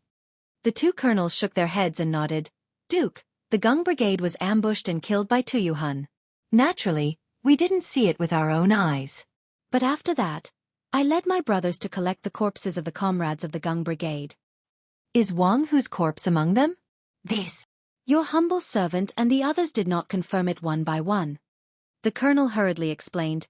Duke, after we found the battlefield where the Gung Brigade was ambushed, the scene was chaotic. Not only were there the corpses of the Gung travelers, but there were also the corpses of the Tuyuhuns that they had killed. The brothers of the Gung Brigade are less than 100, but the Tuyuhuns also left over 100 corpses. It is too difficult to identify them one by one. That's right, Duke. On the battlefield, missing an arm, a leg, or a head is a common occurrence. Many of the corpses of fellow soldiers are hard to identify. We could only piece together the broken limbs of our brothers and count the number of people. It matched the number of people in the Gung Brigade. That's why we concluded that the entire Gung Brigade had died in battle. I didn't know that Wang Hu. The two colonels were both old prefecture soldiers. How could they not see that the head in the box had clearly been cut off not long ago? If Wang Hu had really died in battle in Songzhou more than half a month ago, then his head would have rotted long ago. Although they did not know where Li Wangyu and Gao Shilian had obtained the head, it still made the two of them panic. They were afraid that this matter had something to do with them. Gao Shilian and Li Wangyu did not reprimand the two colonels for their explanations. Was this not the case in the era of cold weapons? Even in the future, the soldiers all had identification plates on them. However, there were still people who went missing on the battlefield. In reality, there were no corpses left, so it was impossible to identify them. If Wang Hu had purposely concealed it and pretended to be dead, it was normal for him to fool the Songzhou prefecture soldiers and the two colonels. However, this matter was worth thinking about. Li Wangyu quickly deduced the illogical points from this information. Had Wang Hu fled because his troops had been defeated, or did he have other motives? It was obvious that he had not fled because his troops had been defeated. This was because the two colonels had already said that when they were cleaning up the battlefield after the battle, they had counted the number of people in the Gung Brigade and confirmed that the number of corpses they counted matched the number of people in the Gung Brigade. Since they could be sure that Wang Hu had not died in Songzhou, then who were the extra corpses? Therefore, the only logical explanation was that Wang Hu had purposely used the attack on the Gung Brigade in Songzhou to escape. It was even more likely that the deaths of all the members of the Gung Brigade had something to do with Wang Hu. When the prefecture soldiers of the Tang dynasty went out on patrol, they all rode war horses and were not weak at all. Although they were not cavalry and had to dismount during battle, if they wanted to retreat, it was not to the extent that none of them could escape and were surrounded by the Tuyuhun. The most likely possibility was that Wang Hu had colluded with the Tuyuhun people and purposely led the 100 or so Tang dynasty prefecture soldiers of the Gung Brigade into the Tuyuhun people's encirclement and then faked his death to escape. However, there was something that did not make sense. Li Wangyu could not understand. If Wang Hu wanted to escape by faking his death, there were many ways. Why did he have to go through so much trouble and even drag the entire Gung Brigade down with him? Did he have nothing better to do? He just randomly found a corpse, changed into his own clothes, and then burned the corpse. Would it attract the attention of others? Could it be that Wang Hu's goal was? A bold conjecture suddenly popped up in Li Wangyu's mind, and even he himself was shocked. If his guess was correct, then his previous thoughts were misguided. No wonder he could not figure out the motive of the mastermind behind the attack on Jiulong County. Previously, Li Wangyu could not figure out the motive of attacking Jiulong County. No matter if it was for money or food, it did not make sense. Jiulong County was just a normal county in the Tang dynasty. There was no conflict of interest in it at all. However, according to his guess, although it was a little unbelievable, it did make sense. The more Li Wangyu thought about it, the more shocked he became. However, this was just a guess. Whether it was the truth or not, it still needed to be proven. The mastermind had always been hiding in the dark. He might even be in Jiulong County. Li Wangyu felt that he could not be so passive anymore. He had to think of a way to find the mastermind. Looking at the hideous head in the wooden box, Li Wangyu thought of a way that was not really a way. Since Wang Hu committed suicide immediately after being captured, it meant that the mastermind must know a lot of inside information. Although Wang Hu was dead and they could not find out who the mastermind was, other people did not know. Gao Shilian did not want to damage the reputation of the Tang army. Only a few people knew about Wang Hu, and they were all ordered to keep their mouths shut. Therefore, they might as well create a fake Wang Hu. They could create the false impression that Wang Hu was captured and locked in Jiulong County's prison to be interrogated. Li Wangyu did not believe that the mastermind would not be anxious after knowing that Wang Hu was captured. I caught a cold. Seems like a fever. My whole body is sore and weak. I was not in the mood to write and only finished this chapter at 7 p.m. Chapter 9:14.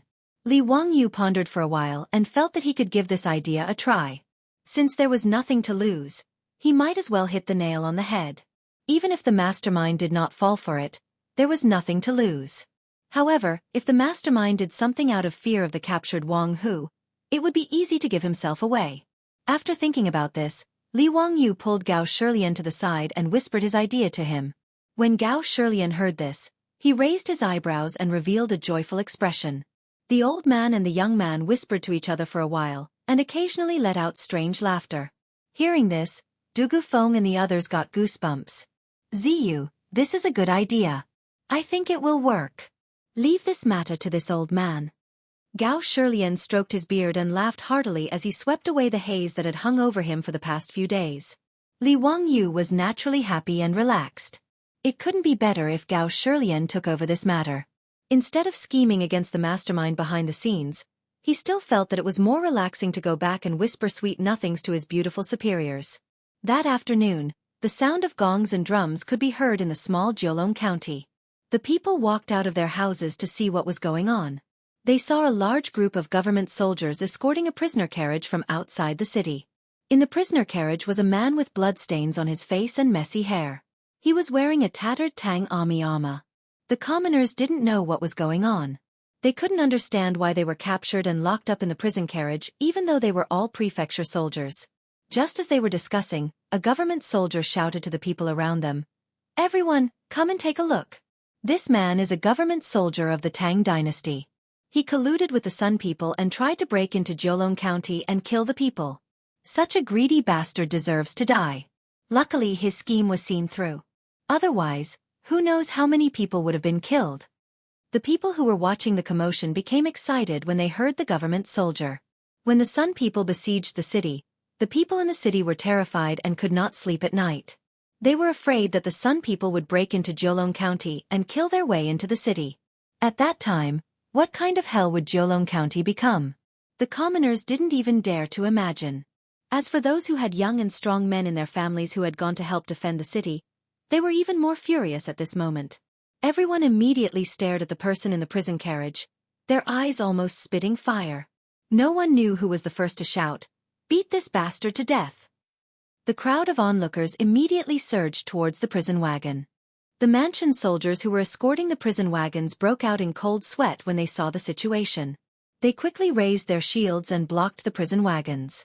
The captain's back was drenched in sweat as he stole a glance at the prison wagon beside him. As Gao Shilian's trusted aide, he naturally knew the inside story. The person in the prison carriage was just a fake. If he was beaten to death by the angry citizens, It would be a real joke. In a moment of desperation, he shouted loudly, "Don't move!" This person was a wanted criminal. He needed to be interrogated carefully before being executed. At this moment, anyone who approached the prisoner's carriage would be considered an accomplice of this person. Kill without mercy. The mansion soldiers around him also shouted, "Anyone who approaches the prisoner's carriage will be killed without mercy." With the threat of the mansion soldiers, the angry citizens finally managed to control their emotions and didn't continue to rush forward. No one knew who started it, but all kinds of rotten vegetables, rotten eggs, and other junk flew out from the crowd and were thrown at the prisoner's carriage. Many of the junk were thrown at the mansion soldiers around the prisoner's carriage, causing them to be in a sorry state. When the captain saw this, he knew that the show was almost over. If he delayed any longer, he was afraid that something bad would happen. He hurriedly ordered the mansion soldiers to open a path and rush into Jiulong County's government office with all kinds of junk flying in the air. The news of the Tang dynasty's mansion soldiers colluding with others to attack Jiulong County spread like wildfire. In less than half a day, the news had spread to the entire Jiulong County. Many of the families who lost their lives because of the collusion all ran to Jiulong County's government office and knelt in front of it, begging Jiulong County's magistrate Dugu Feng to uphold justice for them. Regarding this, Dugu Feng could only helplessly lead a group of bailiffs out to comfort the people. He promised that he would interrogate the real culprit and submit a memorial to the imperial court to behead the culprit. This was to appease the souls of the deceased in heaven. After persuading all the citizens to go back, Dugu Feng wiped the sweat off his forehead and walked back to the government office. He smiled bitterly at Li Wangyu and Gao Shilian. Duke Gao, this idea of yours is putting me in a difficult position." "Haha, sorry for the inconvenience of the Dugu Ming house," Li Wangyu said with a smile. Dugu Feng shook his head. "I don't mind, but I'm worried that the mastermind behind the collusion might not be fooled. That will depend on whether or not that person is afraid that Wang Hu will confess and reveal his identity. That person might be driven to desperate measures and do something. If he gives up, we can't do anything to him for the time being. But as long as he makes a move, the more he does, the more mistakes he makes. We don't have to worry about not being able to catch him." "That's right. Dugu Ming House, you have to arrange this government office well. Even if it's just a show, don't let anyone see through it." "Yes, I know. In the government office, only I know the truth. I won't leak it." Li Wangyu nodded with satisfaction. "That's good. Now we just have to wait and see." In fact, Li Wangyu had no idea whether the mastermind would take the bait. He was just giving it a try. If there was no movement, then so be it. After all, there was nothing to lose. But if the mastermind was afraid of exposing himself and did something, then it would be an unexpected gain. Amidst the drumming, the sky darkened and night fell. Jiulong County, which was noisy during the day, slowly fell into silence. It was peaceful everywhere. Jiulong County was the same as the other counties of the Tang dynasty. There was a night curfew. Other than the patrolling soldiers, the streets were very quiet. On the wall of the square, a stray cat meowed a few times. Under the night sky, it was very creepy. Someone in the square cursed twice before it returned to silence. After another group of patrolling soldiers passed by, a few black shadows sneaked out from the darkness and headed straight for the government office. These black shadows carefully avoided the patrolling soldiers and quickly climbed over the wall of the government office. In the prison of the government office, two yamen runners who were on night duty were chatting. Suddenly, someone knocked on the door of the prison. "Who is it? It's so late. What's the matter?" The yamen runner grumbled unhappily and asked outside. "Sanlang, open the door. It's me. I'm here to bring you some food." When the bailiff in the prison heard this, he immediately beamed with joy. He immediately got up and opened the thick prison door to let the person in. The yamen runners all knew the person who came. It was the head of the yamen. "Head Lu, hee, why are you so nice today? You're even bringing us food? Oh, there's wine too. Stop talking nonsense. Do you want to eat or not? If not, I'll take it away." Of course. How can we not eat? Hee, it's the middle of the night and we're feeling hungry. Head Lu, you're really considerate of us." The two yamen runners didn't say anything and quickly took the food and wine from him. Chapter 9:15. The two yamen runners who were on night duty took the food and wine. After happily thanking Head Lu, they began to eat and drink without any scruples. However, after a short while, the two of them fell to the side of the table, unconscious. Head Patrol Officer Lu, who had been joking with the two of them a second ago, lightly kicked them a few times. When he saw that there was no reaction, he smiled contemptuously and got up to open the door of the prison. A few black figures immediately flashed into the prison. Lang Jun, the two Yamen runners who were on night duty, drank the knockout drug and fainted. Should we go and rescue Brother Wang Hu? There were a few torches lit in the prison. Under the illumination of the torches, the leader's face could not be seen clearly due to his dark clothes and hood. However, the leader slowly shook his head and said, "No. When I ordered you to set the county on fire, I wanted to cause chaos in the county so that we could attack the county with the help of the people outside. However, I didn't expect that county magistrate who would come up with something called the thunderbolt shaking thunder. Not only did we not succeed, but we also aroused county magistrate Hu's suspicion. The gains did not make up for the losses. I didn't expect that county magistrate Hu to be so capable. He was even able to create something as heaven-defying as the thunderbolt shaking thunder. However, this is also a good thing.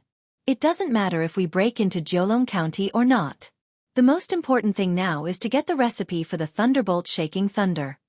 The leader in black looked into the dark depths of the prison and sighed regretfully. Wang Hu's identity has already been exposed. There is no point in saving him. Now, we just have to make him shut up. He waved his hand at the people behind him and said, "Go and bring the things in." Yes. A few people immediately brought in a large wooden bucket from outside the door. Pour this alchemical fire oil all over the prison. Old Lu, accompany this official to see Wang Hu. No matter what, he has worked hard even if he didn't make any contributions. This official will personally see him off. His words clearly meant that he was going to kill Wang Hu. From the looks of it, it seemed that they were going to burn down the entire county jail and destroy the corpses. The reason why they chose to set fire to the county government prison instead of rescuing Wang Hu or killing him in the prison was that the man in black was still delusional enough to pretend that it was an accident. If the prison accidentally caught fire and all the prisoners were burned to death, it would not be easy to arouse suspicion. If they rescued Li Wangyu or brazenly killed him in prison, it would definitely attract the attention of Gao Shilian and Li Wangyu, which might lead to even more trouble. Of course, this was only the black-clothed man's wishful thinking. Lu Ban felt a chill in his heart, but he didn't dare to say anything. He bowed slightly and led the way with a torch in his hand towards the depths of the prison. The two of them walked to the cell where Wang Hu was locked up. Under the light of the torch in Chief Lu's hand, the man in black looked at Wang Hu in the cell. His hair was disheveled, and he was covered in blood and heavy shackles. "Wang Hu, I'm here to see you. This official didn't expect that you would actually be captured alive. You've really disappointed this official. You promised me that Zhang Fei's camp was easy to defend and difficult to attack. Even if it was surrounded by 100,000 soldiers, it would not be taken down. However, in just a few days, I received news that Zhang Fei's camp was breached. Tell me, how are you going to explain this to me?" The Wang Hu in the cell didn't seem to hear him. He just sat on the ground with his head lowered and didn't respond. This Wang Hu naturally couldn't respond. He was just a person who Gao Shilian ordered to find among the soldiers who had a similar build to Wang Hu. He changed into Wang Hu's armor and messed up his hair so that people couldn't see his face clearly. He just pretended to be Wang Hu and acted as bait. No one expected that they would really catch a big fish. Seeing that the Wang Hu in the cell didn't speak, the black-clothed man didn't continue to say anything. He just said indifferently, "Wang Hu, I will keep my promise and take good care of your relatives. You can go in peace." After saying this hypocritically, he turned around and was about to leave. However, the Wang Hu in the cell wanted to fish for more information. He deliberately said in a hoarse voice, "You're just going to abandon me like this? I've risked my life for you." When the black-clothed man heard this, he suddenly turned around and stared at the Wang Hu in the cell. "You're not Wang Hu. Who are you?" Then, he abruptly dashed out of the prison.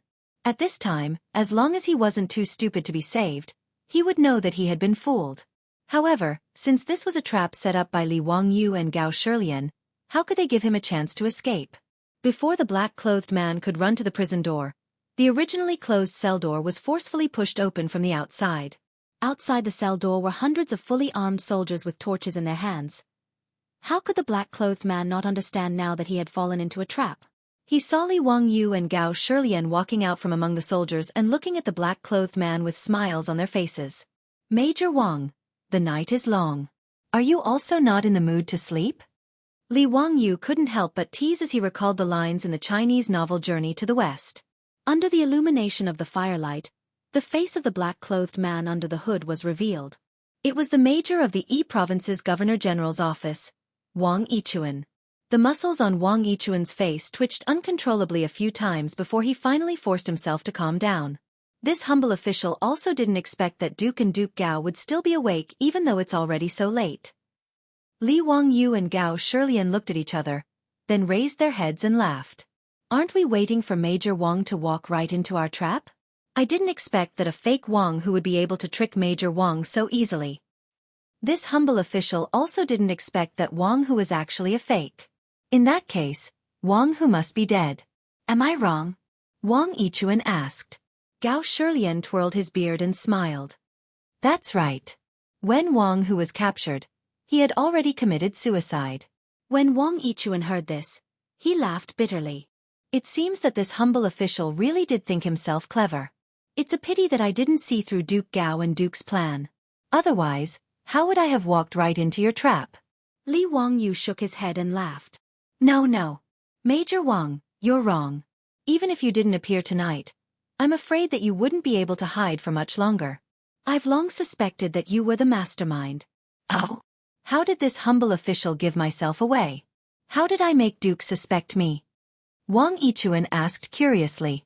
At this moment, Wang Yichuan and his subordinates had already become turtles in a jar. There was no need to worry that they would be able to escape from the county yamen. Li Wangyu was also in the mood to say a few more words to Wang Yichuan so that he could understand why he died. Li Wangyu's first sentence scared Wang Yichuan so much that he broke out in a cold sweat. Major Wang, not only did I guess that you were the mastermind, but I also guessed that your goal was clearly related to Liz Ho. I wonder if I guessed correctly? Wang Yichuan looked as if he had seen a ghost. This is impossible. How did you know? Chapter 9:16. Li Wangyu did not understand why the protectors wanted to attack the small Jiulong county. When he found out that Wang who faked his death and dragged the entire Gung brigade into making dumplings for the Tuyuhuns, Li Wangyu suddenly remembered that when he left Mianzhou, he saw a large group of soldiers heading to Songzhou. When Li Wangyu thought about how all the soldiers in Mianzhou were mobilized because of this, he suddenly had a bold guess. Could it be that all of this was to attract the attention of the Yi Prefecture Governor-General and mobilize all the soldiers in Yi Prefecture? He couldn't help but wonder what would have happened if he hadn't come to Jiulong County by accident and brought the explosives to help defend the city. Without a doubt, the defenseless Jiulong County would have been broken through by the protectors and then massacred. Close to 1,000 Tang dynasty citizens would have been massacred. Even the scholars and ladies who came from all over Yi Prefecture to admire the peony flowers would not have been able to escape. If such a thing happened, when the news spread to the Yi Prefecture Governor-General, Gao Shilian would be furious. He would definitely lead the army to attack the protectors. The protectors would definitely escape to Zhang Fei's camp and use that dangerous pass as a barrier to face off against the Tang army. If Jiulong County was massacred, Gao Shilian naturally could not withdraw his troops. Otherwise, he would not be able to answer to Pai Lupi and the imperial court. Thus, after being stopped by Zhang Fei's camp, Gao Shilian could only mobilize soldiers from all over the Yi province and forcefully take down Zhang Fei's camp to take revenge for the people of the Great Tang. Previously, Gao Shilian had already mobilized many soldiers from all over to Songzhou to prevent the Tuyuhuns from suddenly attacking. In order to recruit more protectors, he would continue to gather soldiers from all over Yi Prefecture. This would cause all the states in Yi Prefecture to be in a state of a military vacuum. When he thought of this, Li Wangyu could not help but break out in cold sweat. The word rebellion immediately popped up in his mind. However, Li Wangyu immediately denied his guess. After all, in history, during the 4th year of Zhengguan, there were no rebellions in Shu. In the 1st year of Zhengguan, the county king of Yan, Li Yi, rebelled and was executed. Li Prefecture's governor Li Shaochong committed treason and was executed. After that, there was peace for 10 some years, until the 16th year of Zhengguan, when Ho Junji rebelled and was executed. Li Chengqian plotted a rebellion and was deposed. Then where did this rebellion come from in the 4 years of Zhengguan? Li Wangyu felt that he was thinking too much, but he didn't dare to completely dismiss this idea. Because since he and Su Chongqing traveled to the Tang dynasty, too much history had changed. What if the butterfly's wings fluttered and triggered a chain reaction, causing things that had never happened in history to appear? After all, in history, Li Chengqian and Li Tai did not acknowledge him as their master. Li Chengqian had never had appendicitis, and when Li Ji was born, there was no such thing as a leopard cat swapping the crown prince. Therefore, even if there was no rebellion in Shu during the 4th year of Zhengguan's reign, Li Wangyu could not be sure that there would be no rebellion in Shu today. However, this was just Li Wangyu's personal guess, and there was no real evidence, so he did not tell Gao Shilian about it. As for Wang Yichuan, Li Wangyu had always had suspicions in his heart, but Wang Yichuan had always concealed it well, so he only had suspicions in his heart. Today, Li Wangyu and Gao Shilian were sitting in the county office, waiting for someone to walk into the trap. While chatting, the two of them talked about Li Prefecture's Governor Wu Shiqin. Gao Shilian unintentionally said something, but it attracted Li Wangyu's attention. Speaking of Li Prefecture, Duke Wu has really worked hard. After Li Shaochong was executed for treason, there were still remnants of Li Shaochong causing chaos in Li Prefecture. After Duke Wu took office, he stabilized the situation in Li Prefecture and contributed greatly to the country. Alright, speaking of which, I am Wang Sima of the governor's office, and I also held the position of Sima of the governor's office in Li Prefecture. It is said that in stabilizing the situation in Li Prefecture, I also put in a lot of effort. Li Wangyu was slightly startled. Sima Wang also held a position in Li Prefecture? That's right, but Sima Wang was not involved in Li Shaochong's treason, so he was not implicated. Instead, because of his contributions, he was promoted to the position of Sima of the governor's office in Yi Prefecture. When Li Wangyu heard this, his heart could not help but beat like a drum. Wang Yichuan really had nothing to do with Li Shaochong's treason? His heart moved slightly, and he summoned Niu Wu and gave him a few orders. After Niu Wu understood his words, he nodded his head and immediately walked out. After Niu Wu returned, he whispered a few words into Li Wangyu's ear. Li Wangyu told Niu Wu to ask the two colonel commanders whether or not Wang Hu had anything to do with Li Prefecture. The answer he received was something he did not expect. Wang Hu was actually the colonel of the Zhechong Manor in Li Prefecture.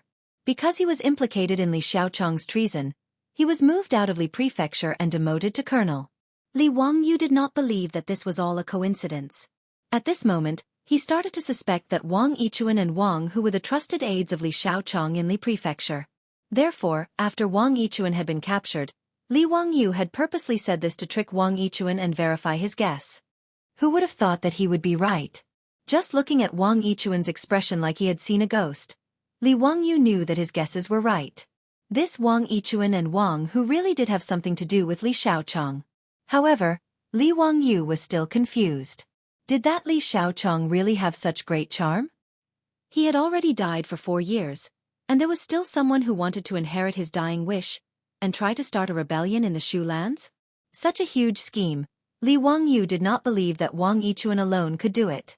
It was not that Li Wangyu looked down on him, but Wang Yichuan did not have the ability to be the mastermind. At most, he was just a knife in the hands of the mastermind. Furthermore, a secondary grade 4 major of the Governor-General's manor did not have the ability to make Wang Hu and the others work for him. Not to mention, he still had to convince the leaders of the 5 tribes to listen to his commands. However, Li Wangyu was not in a rush. Since he had captured Wang Yichuan, he could slowly ask him about these things. Li Wangyu did not believe that Wang Yichuan was someone like Wang Hu who would not hesitate to commit suicide just to keep a secret. For an old official like Wang Yichuan who was used to living like a prince, not to mention torture, once he was locked up and saw the torture tools, he would immediately confess. Major Wang, this duke knows a lot of things, but there are still many doubts that I need Major Wang to clear up. Li Wangyu smiled in a relaxed and happy manner. Wang Yichuan's face was ashen, and he lowered his head. Since you have something to ask, I will naturally answer everything that I know. This lowly official only hopes that the Duke can see this lowly official's cooperation and plead leniency on this lowly official's behalf. As long as this lowly official can be spared from death, it will be enough. Li Wangyu could naturally agree to Wang Yichuan's request. He did not care about the life and death of such a small character. What Li Wangyu cared about was the real culprit, behind the scenes who could command Wang Yichuan and Wang Hu. Okay. I guarantee that you won't die, you. Before Li Wangyu could finish his words, he saw that behind Wang Yichuan, there were a few men in black who were also dressed in black. Suddenly, one of them dashed out, pulled out the blade at his waist, and viciously stabbed towards Wang Yichuan's back. Chapter 9:17. Li Wangyu and Gao Shilian didn't expect that one of Wang Yichuan's subordinates would suddenly launch an attack in such a situation. Everyone was caught off guard and could only watch as the shiny blade pierced Wang Yichuan's back and blood spurted out. Wang Yichuan's back was stabbed and he immediately spat out a mouthful of blood. He turned his head with a frightened and stunned expression and looked at the person behind him. You're actually his man. Aye. Before he could finish his words, he died and fell to the ground. The person who assassinated Wang Yichuan from behind pulled out the blade from Wang Yichuan's back without hesitation, turned the blade around, and slit his own neck. All of this happened in a flash. Before anyone could react, 2 corpses had already fallen to the ground. Looking at Wang Yichuan lying in a pool of blood, Li Wangyu only wanted to curse in his heart. He had painstakingly set up a trap and the fish had already been caught. Who would have thought that such a thing would actually happen? Li Wangyu didn't even need to use his knees to think that the person who killed Wang Yichuan and then killed himself so cleanly must be a man of sacrifice sent by the real mastermind behind the scenes. This person must be responsible for monitoring Wang Yichuan. Once Wang Yichuan tried to rebel or had other thoughts, he would immediately kill him. From this, it could be seen that Wang Yichuan, the major of the Izhou Governor General's office, knew a lot. If he confessed honestly, it would be clear who was hiding in the dark and plotting a rebellion. Unfortunately, it was too late to say anything now. However, although Li Wangyu was depressed, he didn't care much. There was nothing to worry about this kind of person who hid in the dark and stirred up trouble. In the Tang dynasty, those who dared to rebel in front of Pai Lupi, except for his own son, were all dead. Did they really think that the eternal emperor Pai Lupi was made of clay? In the history of Huaxia, there were a total of 494 emperors, starting from Qin Shi Huang. No matter how you counted, Pai Lupi could be ranked in the top 5. To rebel against him, wouldn't that be the same as an old man eating arsenic and tired of living? Li Wangyu's involvement in this matter was just a coincidence. Moreover, his and Su Chongqing's lives were threatened, so he wanted to find out who was behind the scenes. Since the clues had been cut off with Wang Yichuan's death, it was better to leave this troublesome matter to Pai Lupi and the 100 Horsemen department. Wang Yichuan had brought 5 or 6 men with him. Except for one man who was a man of sacrifice, who killed Wang Yichuan and then killed himself, the others, including Head Lu, had all surrendered. Li Wangyu did not have much hope for these people. Sure enough, the results of the interrogation of these people were the same. These people were only following Wang Yichuan's orders. They couldn't get anything of value out of them. However, Li Wangyu and Gao Shilian were clear about what Wang Yichuan had done in this rebellion. According to Wang Yichuan's subordinates, the subordinates who attacked Jiulong County were bewitched by Wang Yichuan. Wang Yichuan promised that he would give the subordinates a large amount of wealth, beauties, and even make them officials. Wealth moved people's hearts, so the subordinates were naturally no exception. Both sides hit it off. Wang Hu was sent by Wang Yichuan to be in charge of contacting the leaders of the 5 tribes. On that day, Wang Yichuan was not trapped in Jiulong County by accident. He purposely stayed in Jiulong County to help the subordinates attack the city. Wang Yichuan did not expect Dugu Feng to react so quickly, sealing off the 4 gates at the first moment. He also knew that the subordinates lacked siege weapons and was worried that something would happen if they delayed. Thus, he pretended to be in a hurry to leave the city and ordered Dugu Feng to open the south gate. As long as the gate was opened, the subordinates lying in ambush outside the city would take the opportunity to attack and take down Jiulong County. Who would have thought that Li Wangyu, the founding county duke, would also be trapped in the county by a freak combination of factors, foiling Wang Yichuan's plan. Wang Yichuan came up with another plan. When the subordinates attacked the city, he ordered his subordinates to set fire in the city to create a chaotic atmosphere so that the subordinates could break through the city as quickly as possible.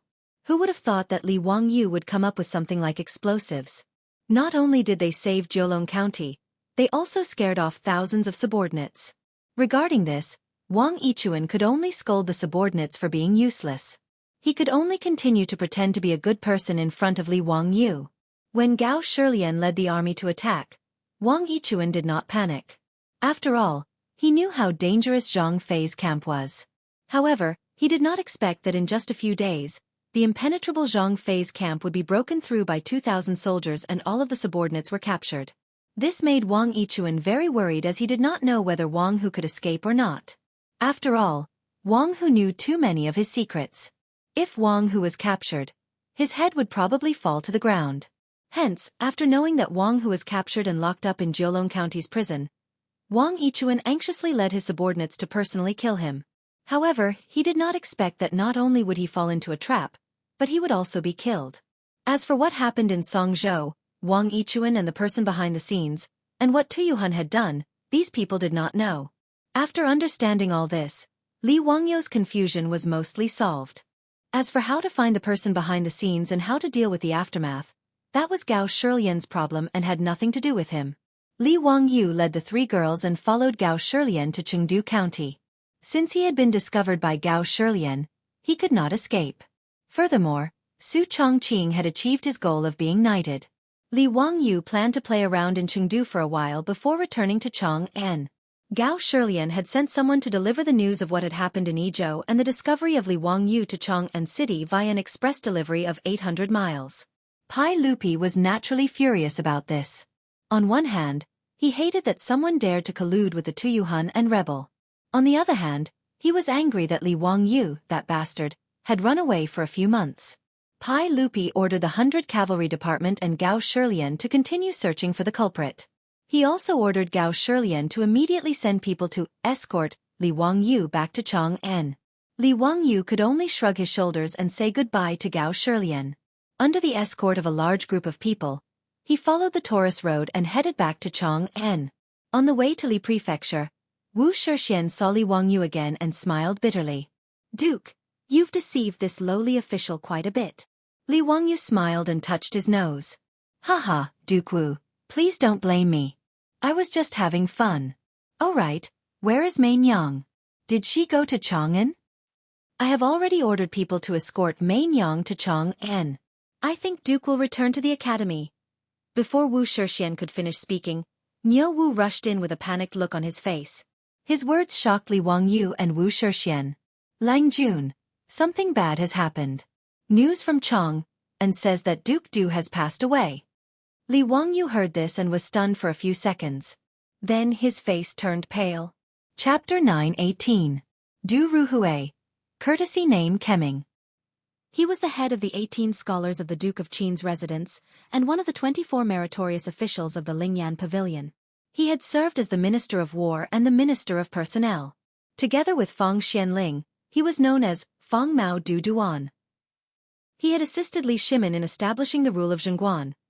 He was born in 585 AD and died in 630 AD, which was the 4th year of Zhongguan. This was the record of Du Ruhui in Li Wangyou's memories. To Li Wangyou, Du Ruhui was no longer just a cold record in the history books, but a close elder. Although he wasn't as close to Du Ruhui as he was to Yu Shernan and Cheng Yaojin, they were still close. Du Ruhui was also very protective of Li Wangyou. Because of Du He and Du Go, Li Wangyou's relationship with the Du residents wasn't bad. He didn't even need to report when he went to Du Ruhui's residence. He could enter directly, and it was no different from returning to his own residence. Now that he heard Niu Wu say that Du Ruhui had passed away, Li Wangyou suddenly came to his senses and was annoyed that he had forgotten about this matter. How could he have forgotten that Du Ruhui had passed away in the 4th year of Zhongguan? Li Wangyou suddenly raised his hand and fiercely slapped himself in the face, making a crisp sound. A red handprint immediately appeared on his face. His action startled Wu Shifeng and Niu Wu. They didn't know what had happened to Li Wangyou. Su Chongqing, on the other hand, understood that Li Wangyou must have forgotten about the time of Du Ruhui's death in the history books and blamed himself. "Wangyou, this is fate. Even if you're in Chang'an, you can't change anything. You should hurry back to Chang'an as soon as possible," Su Chongqing whispered into Li Wangyou's ear.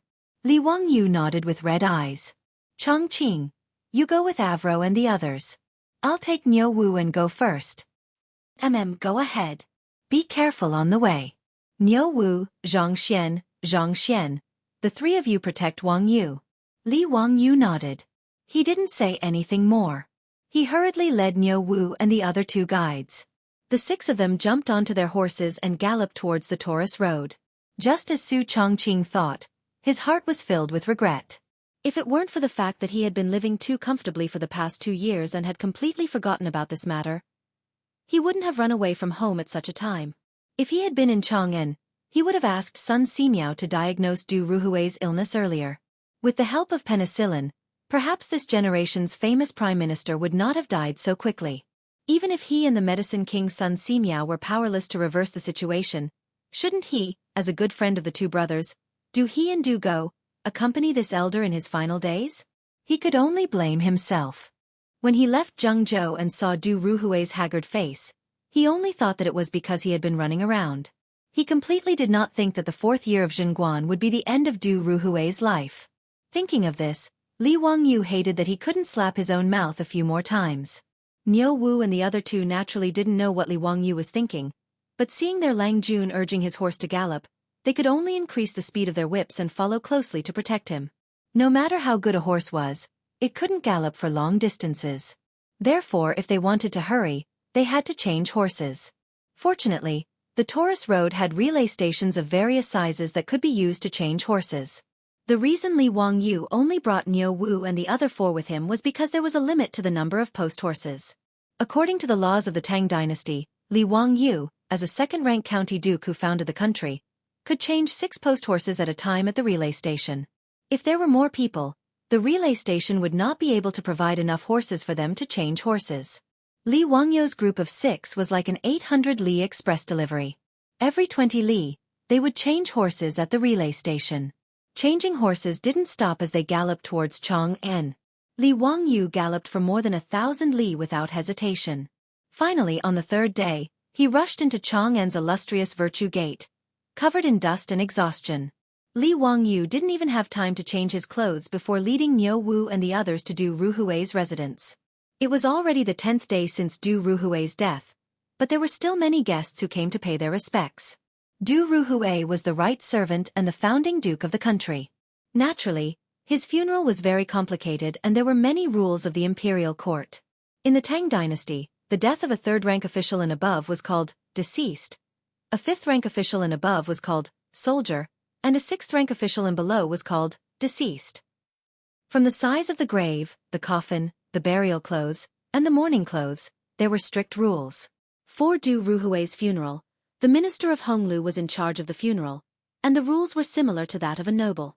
Therefore, when Li Wangyu rushed back, Du Ruhui's coffin had not yet been buried and was still resting in the residence. The news that Li Wangyu, the Duke of Huxian, had returned to Chang'an after disappearing for several months, spread throughout the Du residence.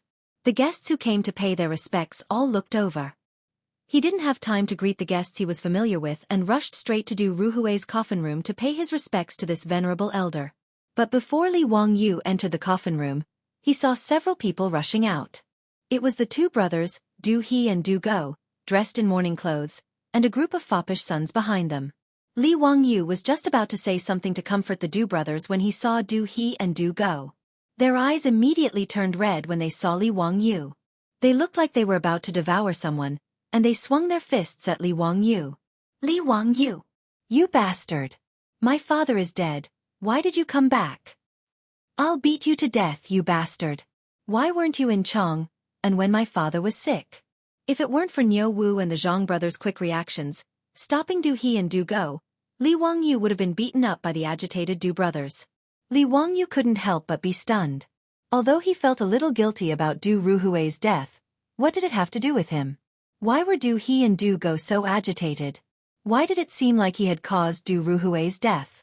Cheng Chumo and the others saw the situation and hurriedly came forward to dissuade the Du brothers. Ai, Ziyu, don't blame Du He and Du Go for blaming you. When old man Du was seriously ill, the 2 brothers went crazy looking for you, the divine doctor, to come back and save their lives. Unfortunately, you were still 1 step too late. Fang Yai patted Li Wangyu's shoulder and sighed. Li Wangyu stood there stunned. He opened his mouth, but didn't know what to say. He suddenly understood why Du He and Du Go were so agitated. It was all because he had treated Li Chengqian and Cheng Chimo. Including the group of playboys, everyone in Chang'an, from the common people to the high officials and nobles, even including Pai Lupi and Empress Zhang's son, All thought of Li Wangyu as a divine doctor who could bring back the dead. Du Ruhui was seriously ill, so Du He and Du Go naturally hoped that Li Wangyu could save their father. But Li Wangyu just so happened to be missing, and there was no news of him for several months. When he returned to Chang'an, Du Ruhui had already passed away. Therefore, in their grief, Du He and Du Go became emotional and blamed Li Wangyu. It was understandable. In response, Li Wangyu could only sigh helplessly. He knew his own family's affairs. He wasn't some bullshit divine doctor. Being able to save Li Chengqian and Cheng Chumo was just a coincidence. It was only because the Tangs didn't understand surgery and blood transfusion that they thought he was quite mysterious. That was why they mistakenly called him some bullshit divine doctor. But Li Wangyu also felt that he was in the wrong.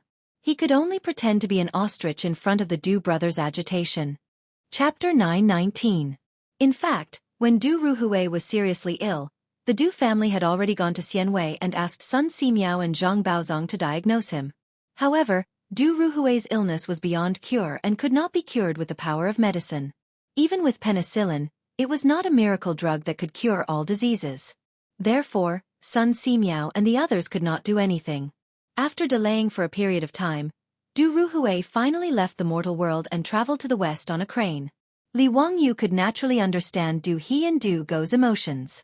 This was human nature. Brothers, I did come back late. If you want to scold or beat me, I will not complain. However, can you let me go and pay my respects to old Master Du first, and then apologize to you two brothers? Du He and Du Go, who were stopped by the playboys, did not listen to these words and continued to shout excitedly. The door of the spirit room was suddenly pushed open, and Feng Xianling and Wei Zhang walked out with ashen faces. Du He, Du Go. Shut up. Don't act like a little girl again. If old Master Du knew, he would not let you fool around like this. Even Pai Lupi was afraid of Wei Zheng's saliva. After a round of scolding, Du He and Du Go sobered up a little and finally stopped talking. However, their eyes were red and they kept wiping their tears with their sleeves. Feng Xianling also sighed. Zio, you are finally back. Sigh, let's pay our respects to Brother Kemming first. Li Wangyu cast an apologetic look at Du He and Du Go, then followed Feng Xianling and Wei Zhang into the spirit room to pay their respects to Du Ruhui. Looking at Du Ruhui's coffin in the spirit room, Li Wangyu's eyes could not help but turn red. Du Ruhui, a famous minister of the Tang dynasty, was the first famous person to die in the Tang dynasty after Li Wangyu and Su Chongqing transmigrated to the Tang dynasty. Du Ruhui was also close to him. From Du Ruhui's death, Li Wangyu thought of Yu Shernan, Li Gang, and the others who would pass away in the next few years and felt even more sad. He suddenly felt that it was not a good thing to predict the lifespan of people he knew in advance. However, there was nothing he could do. In this damned life, joys and sorrows were all fates. He, Li Wangyu, could not change his fate, and he did not have the ability to do so. Feng, how is His Majesty's mood now? After paying his respects to Du Ruhui, and Feng Xianling, Du Ruhui and Li Er had a close relationship, and Du Ruhui was the main instigator of the Black Tortoise Gates Rebellion. In history, after Ruhui's death, he was and cried to cry many times over Ruhui had. Li Wangyu had secretly run away for several months. Now that he had returned to Chang'an and encountered Du Ruhui's death, he was somewhat worried about Pai Lupi. After all, apart from the matter of Princess Changle, Pai Lupi, this cheap uncle, had been quite good to him. Li Wangyu was also very concerned about Pai Lupi. He was worried that Pai Lupi would be overly sad because of Du Ruhui's death. Feng Xuanling's expression was gloomy. Shaking his head, he said, "Because of Kemming's matter, His Majesty has already suspended court for many days and has not dealt with court affairs." He then pointed at a golden belt placed in the spirit room and said, "His Majesty ordered me to bring this here as a gift for Brother Kemming. His Majesty also ordered Yu Gong to create an inscription for Kemming's memory. In addition, Zio has been away for many days. His Majesty has missed you greatly. Now that Zio has finally returned to Chang'an, you should go to the palace to visit His Majesty as soon as possible." Li Wangyu nodded his head in agreement. Although he was somewhat afraid of meeting Pai Lupi, knowing that he would not be able to escape a beating, an ugly daughter-in-law still had to meet her parents-in-law. Being reprimanded or even punished by Pai Lupi was unavoidable. In any case, He would have to meet His Majesty sooner or later. Li Wangyu gritted his teeth and decided to meet His Majesty at Taiji Palace today. He hoped that Pai Lupi would not punish him too harshly, seeing that he had traveled thousands of li to attend Du Ruhui's funeral. Outside the spirit room, Du He and Du Go saw Li Wangyu. Although they were no longer as excited, they still snorted coldly and turned their heads away, refusing to look at him. Li Wangyu could only smile bitterly and bow to the Du brothers. After exchanging a few pleasantries with the Du family and Du Ruhui's younger brother, Du Chuk, and the others, he took his leave and headed to Taiji Palace to meet Pai Lupi. News of Li Wangyu's return to Chang, and had already spread through Chang, and as the 6 of them charged into the illustrious Virtue Gate on horseback. When Li Wangyu led Niu Wu into the imperial city, Mi Tua was already waiting outside the Gate of Heaven Influence. "Greetings, Duke. It's been a few months since we last met. How have you been?" "Mi Tua, long time no see. How is His Majesty today?" As for seeking an audience with Li Heir, Li Wangyu's heart was actually drumming. After all, when he ran away with Su Chongqing on a whim, he had not expected Du Ruhui to pass away. Originally, he had thought that even if he returned to Chang'an, he would at most admit his mistake and do something to make Pai Lupi happy. Then, he would be able to gloss over the matter. Even if Pai Lupi wanted to punish him, it would not be too serious. But who would have thought that Pai Lupi's right-hand man, Du Ruhui, would pass away due to illness? Under such circumstances, it was easy to imagine how terrible Pai Lupi's mood would be. Mi Tua peeked at Li Wangyu and decided to tell the truth. "Duke, ever since Duke Kai passed away, His Majesty has not smiled. He has even cried for Duke Kai many times. How can he be in a good mood?" When Li Wangyu heard this, he felt even more annoyed. But now that things had come to this, he had no other choice. If he stuck his head out, he would also be stabbed. Let's see how Pai Lupi would deal with him. Mi Tua led Li Wangyu to the Lizhen Hall where Empress Zhang's son lived instead of the Lizhen Hall or the Yinanyang Palace. Recently, His Majesty has not been eating or drinking. His mood has not been calm, so he has been living with Her Highness, Mi Tua explained. Li Wangyu nodded slightly. This made him feel a little relieved. With Empress Zhang's son by his side, Pai Lupi would not kill him, right? After Mi Tua informed him, he invited Li Wangyu into Lizhen Hall. In the hall, Pai Lupi's face was ashen. He stared at Li Wangyu without saying a word, which made him feel a little scared. Empress Zhang's son, who was standing to the side, smiled when she saw Li Wangyu. "Nice to meet you, uncle and aunt." "Nice to meet you, uncle and aunt." Li Wangyu did not hesitate and immediately bowed to Pai Lupi and Empress Zhang's son. "Uncle and aunt, I haven't seen you for a long time. I'm really worried and miss you. A day without seeing you is like 3 years in autumn. I miss Chong and an uncle and aunt every day." Li Wangyu hurriedly flattered him, but Pai Lupi was still ashen. He stared at Li Wangyu without saying a word. Pai Lupi's performance made Li Wangyu more and more uneasy. He hurriedly threw out his trump card. "Uncle, aunt, when I was away and missed you, I wrote a poem called Quiet Night Thoughts. The moonlight in front of the bed is like the frost on the ground. Looking up at the bright moon, I bow my head and think." Li Wangyu copied Li Bai's poem again. He wanted to curry favor with Pai Lupi and Empress Zhang's son. Unexpectedly, before he finished reciting Quiet Night Thoughts, Pai Lupi slammed his palm on the table in front of him. "Enough. I know you are talented. I just want to ask you why you were not in Chang, and when Minister Du was seriously ill." Pai Lupi's words made Li Wangyu's heart turn cold. Chapter 920. How could Pai Lupi be like Du He and Du Go, blaming him for Du Ruhui's death? Li Wangyu wanted to cry, but no tears came out. He regretted that he had pretended to be so pretentious. Now, he had been struck by lightning. Even Pai Lupi believed that he was a godly doctor. He really couldn't continue living like this. The most important thing was that he still couldn't explain that he didn't know anything about medicine. Even if he said it now, no one would believe him. They would only think that Li Wangyu was trying to shirk responsibility. Because of Du Ruhui's death, whether it was Du He, Du Go, or Pai Lupi, they were all inconsolable. Taking out their anger on him was just a normal reaction to losing a loved one. If he wanted to explain this matter, he could only do so in the future. Although Li Wangyu was helpless, he could understand. Therefore, in the face of Pai Lupi's anger, Li Wangyu could only lower his head and obediently admit his mistake. It's all this official's fault. Your Majesty, please punish me. Just because of a woman. You dare to abandon us and the court? Do you think you can face us? Minister Du has always treated you like a nephew. When he was seriously ill, you were free and unfettered. How happy. Li Zio, we hate that we can't. Hate that we can't. Pai Lupi gnashed his teeth and spoke for a long time, but he didn't say that he hated that he couldn't do anything to Li Wangyu. After all, if he hated that he couldn't push Li Wangyu out of the Meridian Gate and behead him, then he couldn't bear to do it.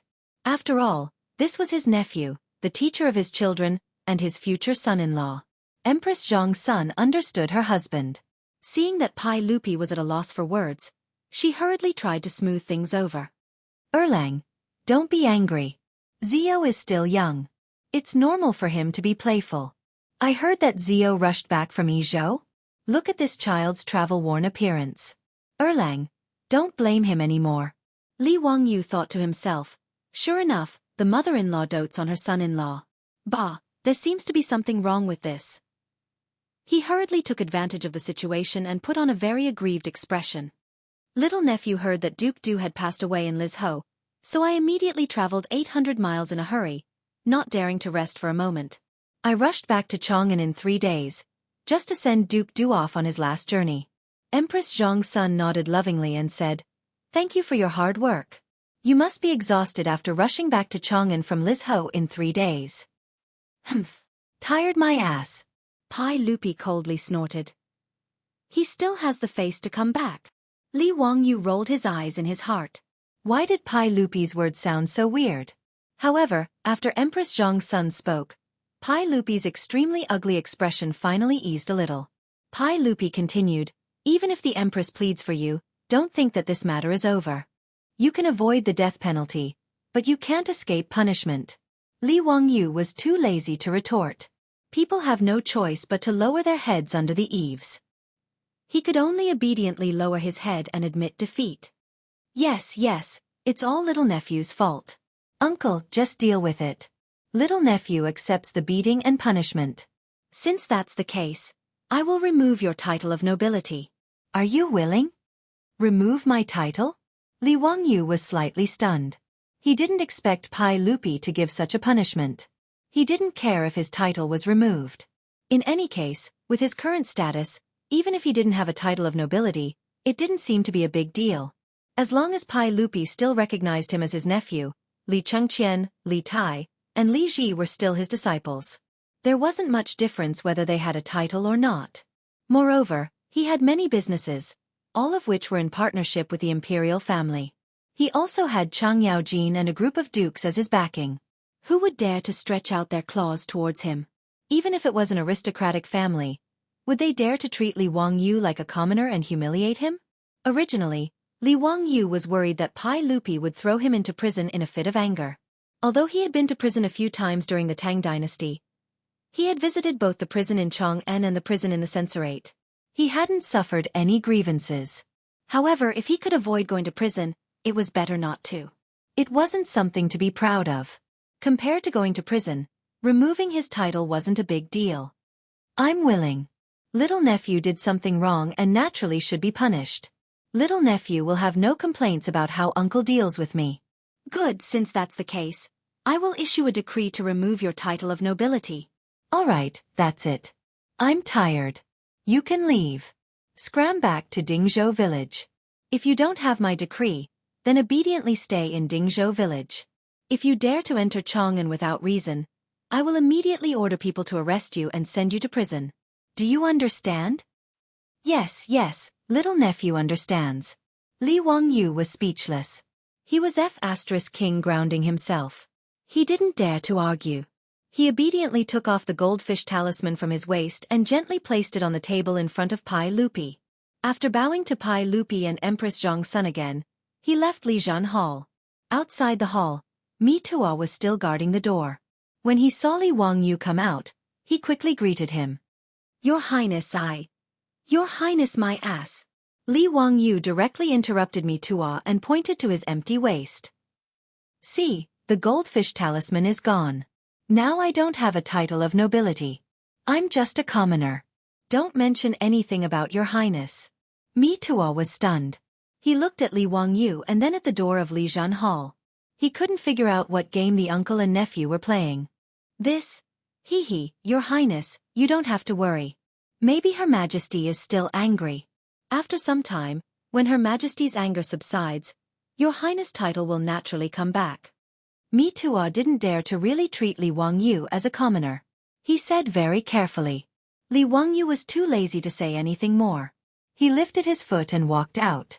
After a few steps, he suddenly smacked his lips. Damn, this didn't seem right. Pai Lupi obviously did this on purpose. Because now he was a commoner, but his beautiful boss had a title of nobility. Marquis Yanling. Well, now it was the other way around. Su Chongqing had a title of nobility, but he was a commoner. If someone said that Pai Lupi didn't do this on purpose, he wouldn't believe it even if he was beaten to death. This guy was clearly taking revenge on him, forcing him to confer a title of nobility to his beautiful boss. After Li Wangyu understood this, he couldn't help but turn around and raise his middle finger at Lijian Hall behind him. The petty and vengeful Pai Lupi was not cute at all. Li Wangyu, who originally thought that it didn't matter whether he had a title or not, couldn't help but be in a bad mood after he understood this. Pai Lupi's conscience was very bad. If Su Chongqing knew about this, he would definitely use this to make fun of him. And Cheng Chumo and those bastards would definitely laugh at him if they knew that he didn't have a title and his woman was a marquis. Damn, they were all bad people. Li Wangyu was very angry, but also helpless. After leaving Tai Chi Palace, he didn't even bother to say anything. He originally wanted to go to the Du residence to keep watch over Du Ruhui's coffin, but now he could only order Niu Wu to return to Dingzhou village.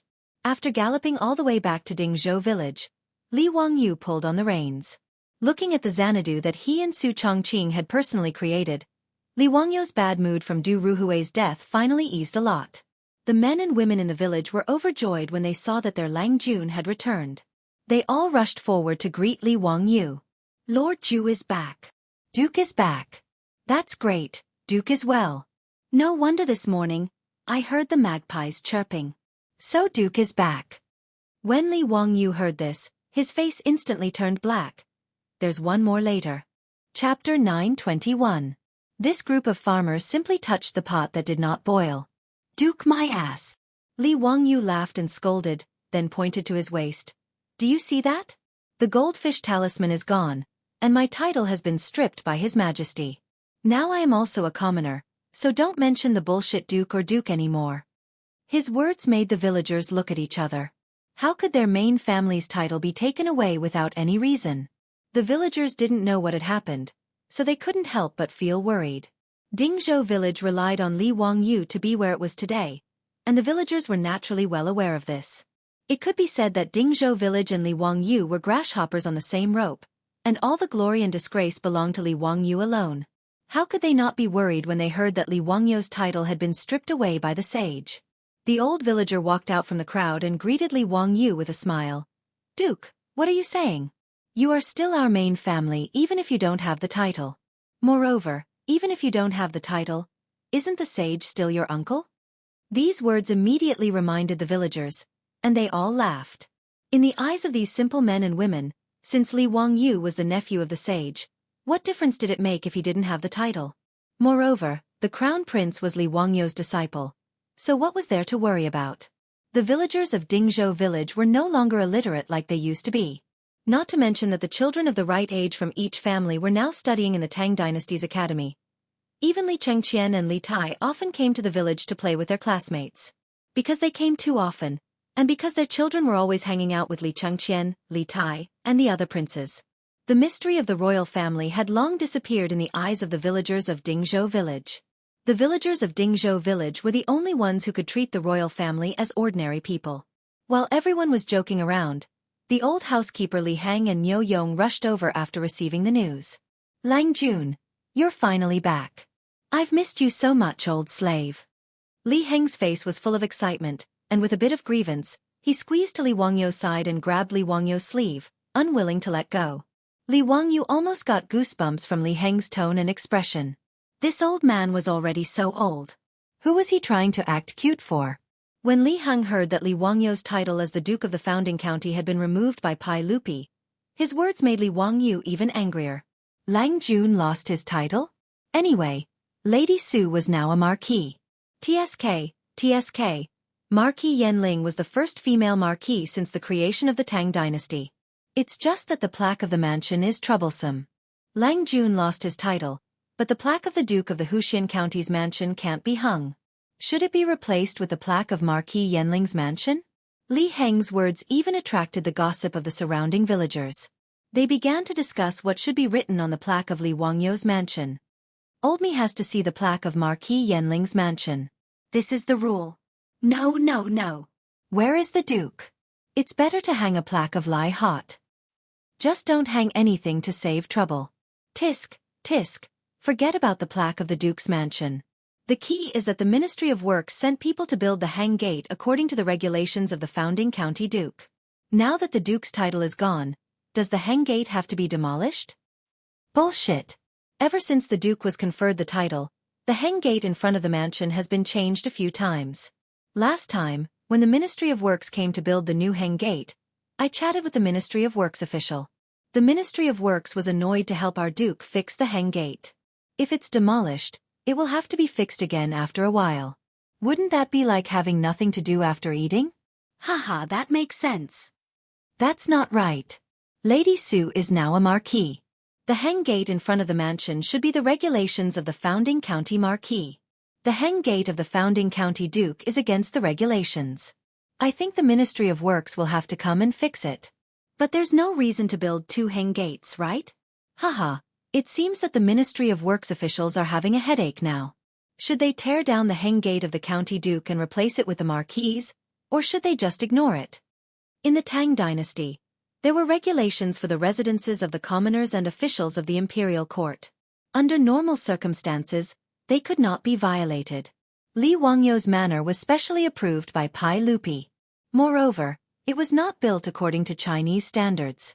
As a result, even the Ministry of Works officials could not say for sure if this manor followed the regulations or not. In front of the manor of an official who was conferred a title, there had to be a corresponding hang gate. The hang gate was the prototype of a memorial arch. It was made up of 2 pillars and a crossbar. Different hang gates had different regulations for different titles. In these 2 years, Li Wangyu's title had risen quickly. He had been promoted from a county duke to a founding county duke. However, he had to trouble the Ministry of Works to come to Dingzhou village every few days to change the hang gate for him. The villagers were having a lively discussion. Even the elders of the village were having a good time arguing, let alone those gossipy ants in the village. Li Wangyu's face became even darker. Are you treating me like I don't exist? Do you think I don't want my face? He was too lazy to bother with these bastards who wanted to watch the show and directly urged his horse to return to the manor. After being disturbed by the villagers, his mood, which had been depressed because of Du Ruhui's death, was much better. The dead could not be brought back to life, and these cute villagers were more worthy of him working hard to protect. After returning to the mansion, Li Wangyu took a good bath in the hot spring to wash away the tiredness of the past few days. Then, he stayed in the mansion obediently. He did not step out of the mansion at all, cultivating his body and mind. He only ordered Li Heng to make a few trips to the Du Manor to deliver some gifts. 7 or 8 days later, Su Chongqing, Aphrodite, and Perrin also rushed back to Chang'an City. As the Tang dynasty had always favored extravagant burials, Du Ruhui's tomb was still under construction. For the time being, there was no rush to bury him.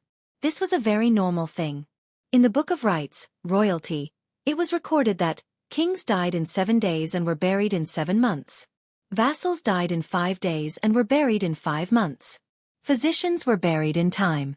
Scholars and commoners were buried in a month. At present, the Du Manor was still in the midst of the 7 chambers of the 7 chambers. Du Ruhui's coffin would only be buried 49 days later. During this period, the popinjays still frequently came to Dingzhou village and mercilessly ridiculed Li Wangyu for having his noble title removed. As for the brothers Du He and Du Go, they did not appear because they had to keep vigil for their father. However, they had Cheng Chumo and the others pass a message to Li Wangyu, saying that after their lord was buried, they would drink Li Wangyu, that bastard, to death. The Popinjays and Li Wangyu all knew that the brothers Du He and Du Go had thought things through and no longer blamed Li Wangyu for their father's death. Li Wangyu obediently stayed in Dingzhou village for 39 days before he once again headed to Chang'an City to attend Du Ruhui's funeral. Chapter 922.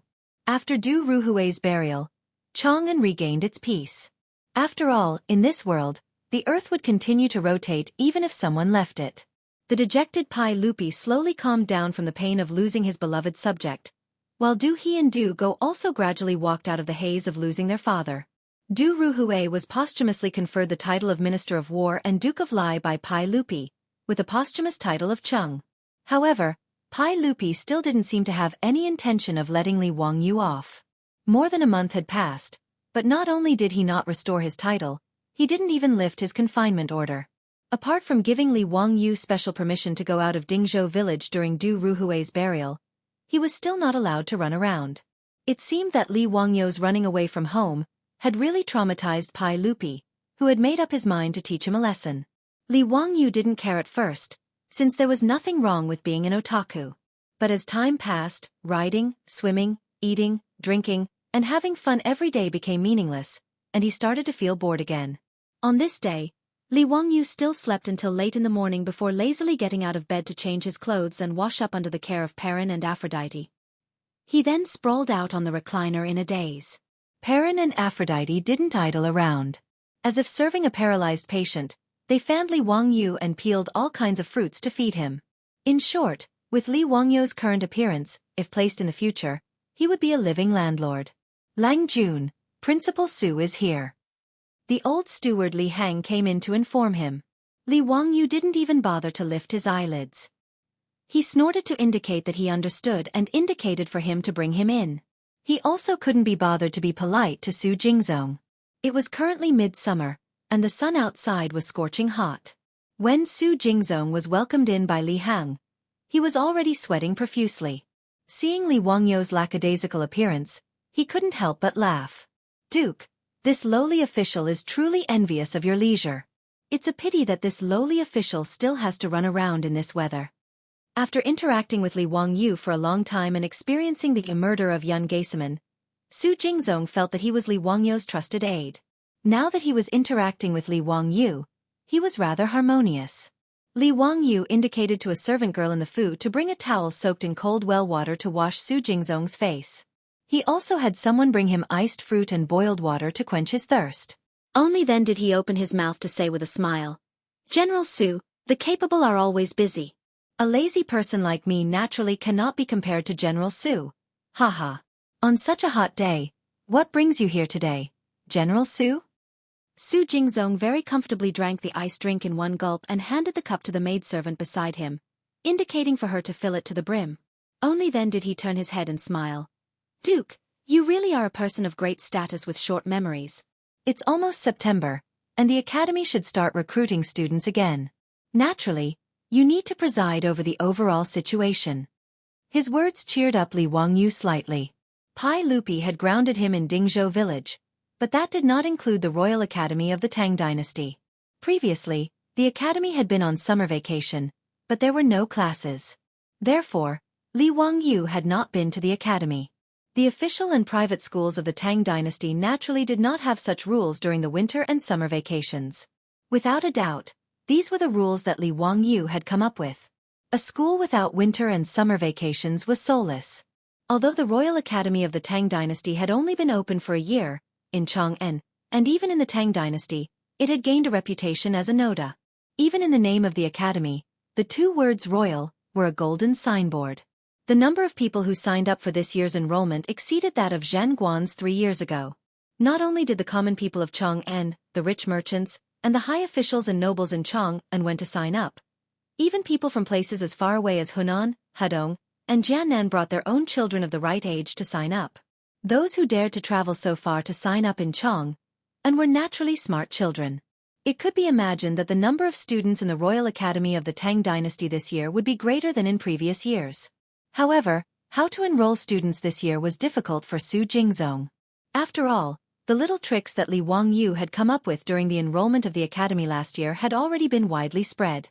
It was obviously impossible to rely on Tangram, Huarong Dao, and psychological tests to select students. Toys like Tangram and Huarong Dao had long been popular in the Tang dynasty. At least Li Wangyu had seen children playing in the small county of Jiulong County in Yizhou that day. Li Wangyu was astonished at how fast the news spread. As for Su Jingzong's problem, Li Wangyu did not find it difficult at all. Last year, he was just lazy and did not bother to come up with questions, so he used a trick to enroll students. Now that the academy was on the right track, it was impossible to play such games again. Therefore, in this year's enrollment exam, Li Wangyu planned to imitate the enrollment exam of the private primary schools in the future and make a set of exam papers to test the children's logical analysis, common sense, vocabulary, and other abilities. After getting an accurate answer from Li Wangyu, Su Jingzong was relieved. He sat comfortably on the recliner opposite Li Wangyu and kept asking the maidservants of the Lai Hot to bring him all kinds of fruits and iced boiled water. He did not treat himself as an outsider at all. Because of Su Jingzong's visit, Li Wangyu suddenly thought of what his beautiful boss had said to him. Since he was bored now, he might as well go to the academy to teach. He did it on a whim, but after thinking about it carefully, he found it interesting. He smiled at Su Jingzong and said, "Mr. Su, what do you think about me going to the academy to teach after the academy opens?" Su Jingzong was drinking iced drink. When he heard his words, he almost spat out the drink in his mouth. After swallowing the drink in his mouth with difficulty, Su Jingzong looked at Li Wangyu in surprise and said, "Mr. Su, what did you say just now? I don't think I heard you clearly." Li Wangyu rolled his eyes at him and said, "You didn't hear me wrong. I said, what do you think about me going to the academy to teach? This is naturally good. If Mr. Su is willing to teach those children, it would be their blessing. What does Mr. Su plan to teach?" Su Jingzong was overjoyed and applauded. According to Li Wangyu's arrangement, the Royal Academy of the Tang Dynasty was similar to the schools in the modern world. There were many classes arranged. From the Tang Dynasty's traditional Moai poetry, arithmetic, calligraphy, painting, music, all kinds of physical education, horse riding, archery, swimming. The variety of classes was even more extensive than the primary schools in the modern world. What should he teach? This was a bit difficult for Li Wangyu. Of course, he couldn't teach Moe poems or scriptures. Although Li Wangyu's talent was famous all over the world, and everyone thought of him as a literary star who had descended from the heavens. However, Li Wangyu was well aware of what he had in his belly. If he did not copy the poems and essays of those big shots, he was nothing. He could teach arithmetic, but there was no point in just teaching arithmetic. He only remembered a little about physics, chemistry, geography, and biology. This was also very normal. After so many years of graduation, most people could only remember some general knowledge in their minds. Although Li Wangyu's memory was much better now, it was still impossible for him to recall the complete physics, chemistry, geography, and biology textbooks of junior high school. After thinking for a long time, Li Wangyu suddenly clapped his hands. "Got it, Mr. Su. I'm going to teach a new class called Encyclopedia." Chapter 923. What Baidu? Baidu Baidu Baidu? Su Chongqing's voice suddenly rang out. Soon after, he saw the beautiful woman walking in with Wu Mainyang. Wu Mainyang had been sent to Chang'an by Wu Shiqiang in advance, preparing to enter the academy. Wu Shiqiang had previously been an official in Chang'an. Naturally, the Wu family had a residence in Chang'an. However, in that residence, there was no one else other than the Wu family's servants. After Su Chongqing returned to Chang'an and learned of this matter, he immediately went to the Wu family to bring Wu Mainyang back, personally taking care of her. Wu Mainyang and Su Chongqing hit it off very well, calling each other master's wife. The two had a very close relationship. Li Wangyu was naturally happy to be idle. Although he was her teacher in name, he had actually never taught Wu Mainyang, leaving everything to Su Chongqing. Just like Princess Changle in the past, Su Chongqing was able to deal with these little Lolas with great ease. Seeing these two beauties, Li Wangyu couldn't help but have black lines appear on his forehead. What Baidu Baidu Baidu Baidu? Wu Mainyang's face was filled with curiosity. Master's wife, what is Baidu Baidu Baidu Baidu?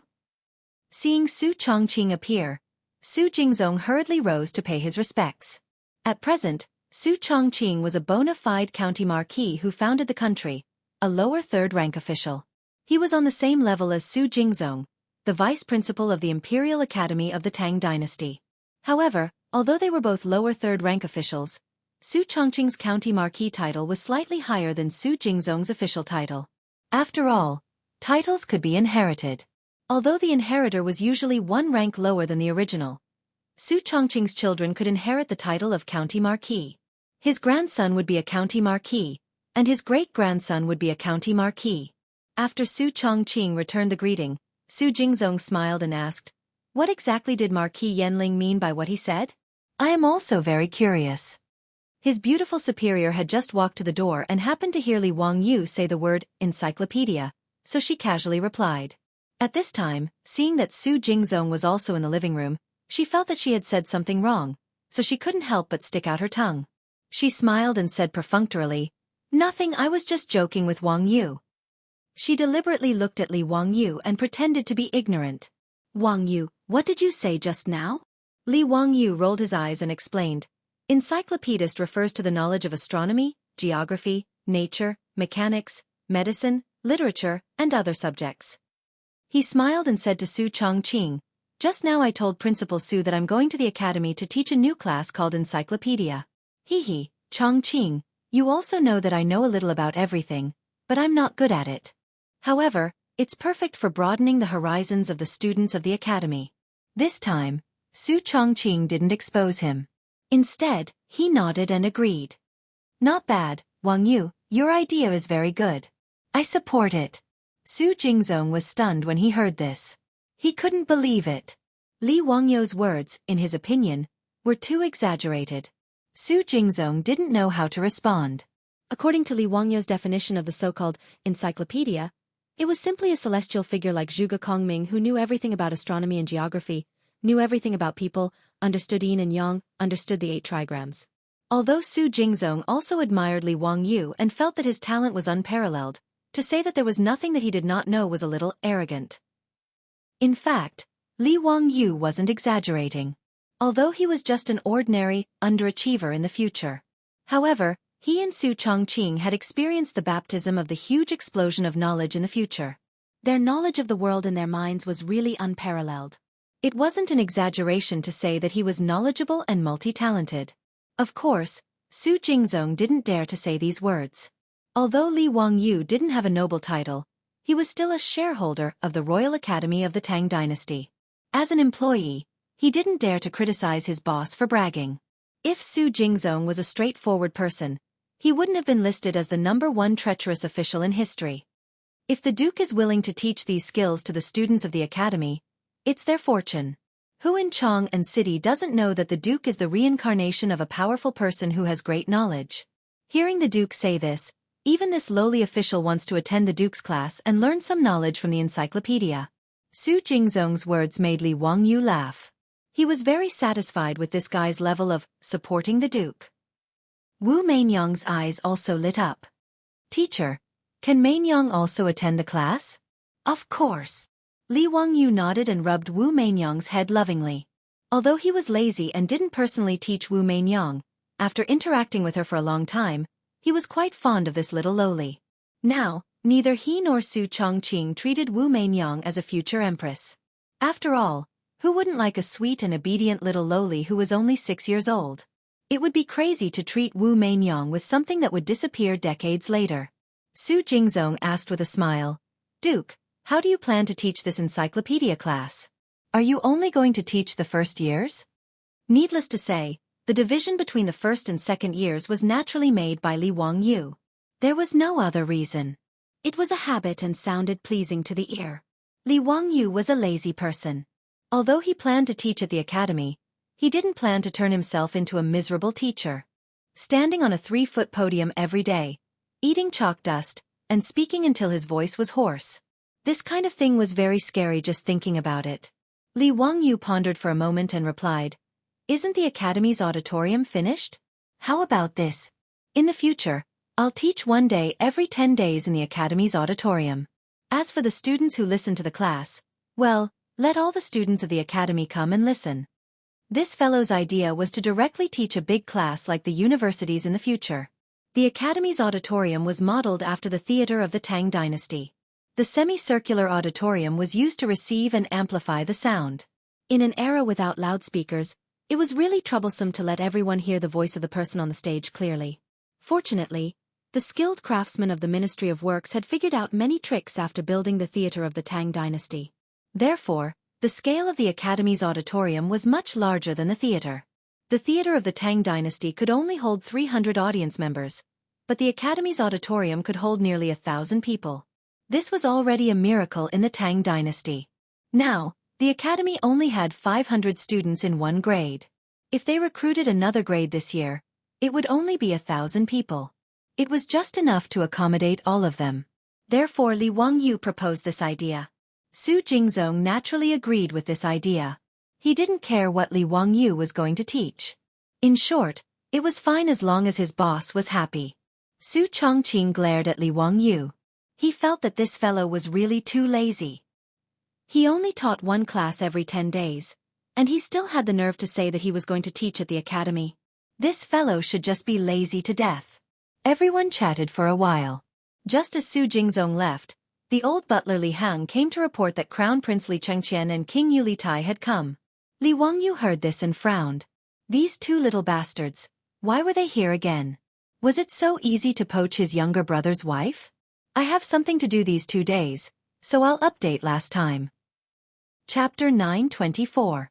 The reason why Li Wangyu cursed in his heart was because Li Chengqian and Li Tai, these two little bastards, seemed to have fallen in love with the little lowly of the Wu family after seeing her for the first time. Now, these two little fellows liked to come to his residence when they had nothing to do. In name, they came to visit him, their teacher, but in reality, they came to play with Wu Mainyang. Damn it, a 10-year-old and an 11-year-old brat actually dared to peep at his Mainyang. Did they even put him, their teacher, in their eyes? Did they even put Pai Lupi and Li Ji in their eyes? Of course, this matter should have nothing to do with Pai Lupi. If that old pervert, Pai Lupi, dared to summon Wu Mainyang into the palace in the future, he, Li Wangyu, would definitely fight him to the death. As for Li Ji, well, he was only 2 years old now. It was too far away to think about him. He believed that for a long time, Wu Mainyang would not have any interest in her destined one. Li Wangyu was quite worried about this. If Wu Mainyang did not like Li Ji in the future, or if some little bastard stole her heart in advance, what should he do? If the only empress in the history of China disappeared because of him, Li Wangyu would really feel sorry for Wu Mainyang. The Tang dynasty should also have the legend of Wu Zetian. As for whether Wu Mainyang would continue to slaughter the members of the Li Tang royal family after she ascended to the throne, Li Wangyu could not be bothered to care. Moreover, he believed that with his and Su Chongqing's careful guidance, Wu Mainyang's mentality and worldview might not be the same as in history. As long as Wu Mainyang no longer used cruel politics after ascending to the throne, his goal would be achieved. Li Wangyu felt that Pai Lupi should really thank him. For the sake of the Li Tang dynasty, for the sake of Pai Lupi's family, he was simply worried sick. To be honest, before meeting Wu Mainyang, Li Wangyu had actually thought about it in his heart. If he could take the empress of a generation into his harem, how carefree would that be? This was the same as how the losers of the later generations viewed female celebrities in their hearts. It had a kind of celebrity effect. However, after seeing Wu Mainyang, who was only 6 years old in the new year, Li Wangyu had long thrown this thought to the back of his mind. After all, Li Wangyu's mental age was already 27 or 28 years old. No matter how beastly he was, he wouldn't do such a perverted thing that would incur the wrath of heaven and people. This was also the reason why he was against Pai Lupi marrying Chengel to him. In fact, after interacting with her for a long time, Li Wangyu saw the smart, cute, and obedient little lowly Wu Mainyang as his own daughter. It was precisely because he had this sort of mentality that he felt even more furious that Li Chengqian and Li Tai, those two little bastards, actually dared to covet Wu Mainyang. He felt as if his cabbage was about to be eaten by pigs. However, Li Chengqian and Li Tai were still his disciples. Li Wangyu couldn't just use a broom to chase these two brats out. Therefore, even though he was unhappy in his heart, he could only signal Li Heng to invite them in. Why didn't the two of you study in the palace today? Why did you come to Master's place? The academy is about to start school. Have you finished the summer homework you've been waiting for? As soon as Li Chengqian and Li Tai entered the living room, Li Wangyu lectured them with a straight face. Needless to say, The summer homework was something that Li Wangyu had come up with again. This fellow was also deliberately taking revenge on society. He hadn't forgotten the suffering he had suffered when he was in school. He had given it all to the students of the academy in the Tang dynasty. Li Chengqian nodded with a smile. Teacher, I've already finished the summer homework. Yes, I've also finished it, Li Tai said. Li Wangyu glared at them. Then it seems that there's too little homework. I should give you more homework. When Li Chengqian and Li Tai heard this, they immediately begged with bitter expressions. Teacher, please spare us. It's rare for us to be free for a few days. Please don't give us any more homework. On the side, Su Chongqing couldn't help but cover her mouth and laugh. Wang Yu, don't torture these two brats anymore. Let them play for a few days. Yes, teacher's wife loves us so much. We really do study hard. These few days are just a rare break. Li Chengqian and Li Tai hurriedly agreed. Li Wangyu laughed and scolded them, then let the matter pass. In fact, he himself wasn't someone who liked to study. Otherwise, he wouldn't have gotten into a second-tier university. However, who would expose this kind of thing himself? In the future, no matter how much parents didn't like to study, wouldn't they still urge their children to study and do homework every day? Wu Meinyang was willing to play with Li Chengqian and Li Tai. After all, the Lai hut was so big. Although there were servant girls to play with her, it was normal for a child to always want to play with people of the same age. After sending the three little ones out to play, Li Wangyu instructed the servant girls in the residence to keep an eye on the three of them. Only then did he smile bitterly and say to Su Chongqing, Chongqing, if this continues, the empress of this generation will disappear. The history of the Tang dynasty is becoming more and more messed up because of us. Su Chongqing, on the other hand, didn't take it too hard. If there's no empress, then there's no empress. As long as Meinyang is happy, it's fine. Don't tell me you think that becoming an empress is definitely the life that Meinyang wants? Her philosophical words left Li Wangyu at a loss for words. Indeed, who could say that Wu Meinyang's life goal and pursuit was definitely to sit on the throne? After thinking this through, Li Wangyu was too lazy to worry about it anymore. Who cared who they were? It had nothing to do with him. Li Wangyu was also too lazy to worry about things that would happen decades later. He simply pulled Su Chongqing to the study and prepared to ask his beautiful boss to help him write a syllabus. Since he was going to open an encyclopedia course in the academy, the content of the syllabus would naturally be imaginative. He and Su Chongqing would teach as much knowledge as they could recall. Putting aside the useless e-commerce in the Tang dynasty, the two of them were actually about the same as the most meaningful elementary mathematics, physics, and chemistry knowledge. There wasn't much that they could recall. It was the same for geography, astronomy, nature, and biology. What they could remember was mostly general knowledge. Moreover, they had to remove some content that wasn't too appropriate. For example, Li Wangyu didn't plan to teach the knowledge that the Earth was a sphere in the academy for the time being. It was enough to teach his disciples this kind of knowledge that sounded unimaginable.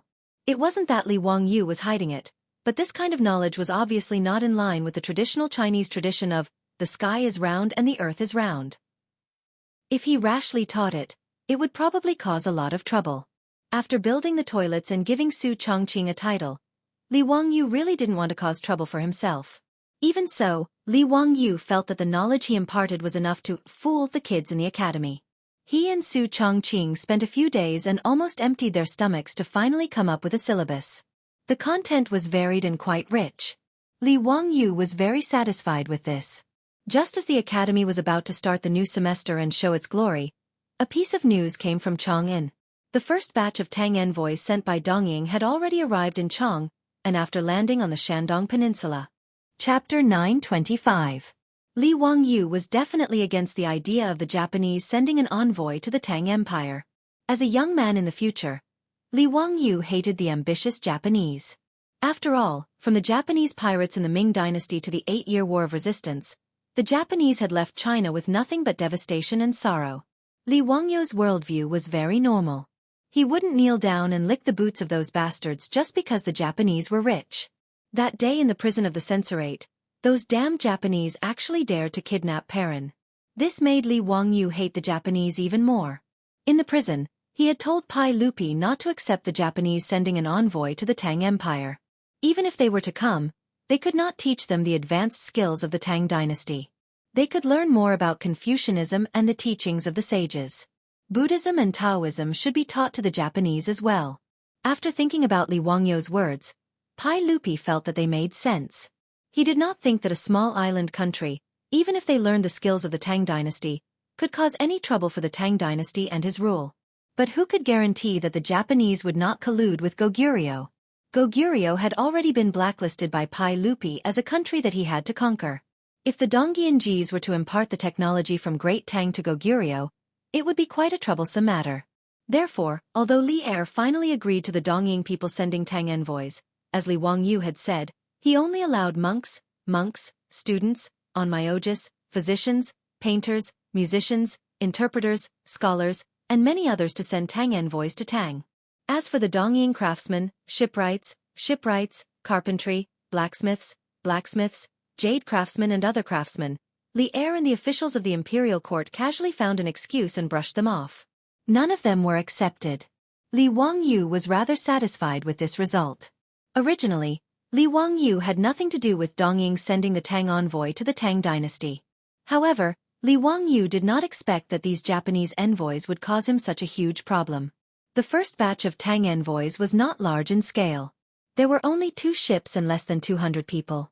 They were led by Ambassador Inashang Mitsuda and Deputy Ambassador Yakushi Kiri. In history, Japan had sent out a total of 19 envoys to Tang, 16 of them over 200 years. The scale of the envoys sent to the Tang grew larger and larger. At the beginning, there were only 2 ships with less than 200 people. Later on, there were 4 ships with 400 to 500 people. After the Tang envoy arrived in Chang'an, he was received by Pai Lupi. Coincidentally, during the court meeting, Pai Lupi accepted the Tang envoy Inashang Mitsuda's greeting in front of all the officials in the Taiji Palace.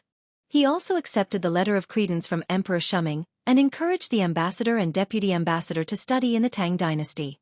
After which, this matter was considered over. As for the other specific matters, the officials of the Honglu Temple would take care of it.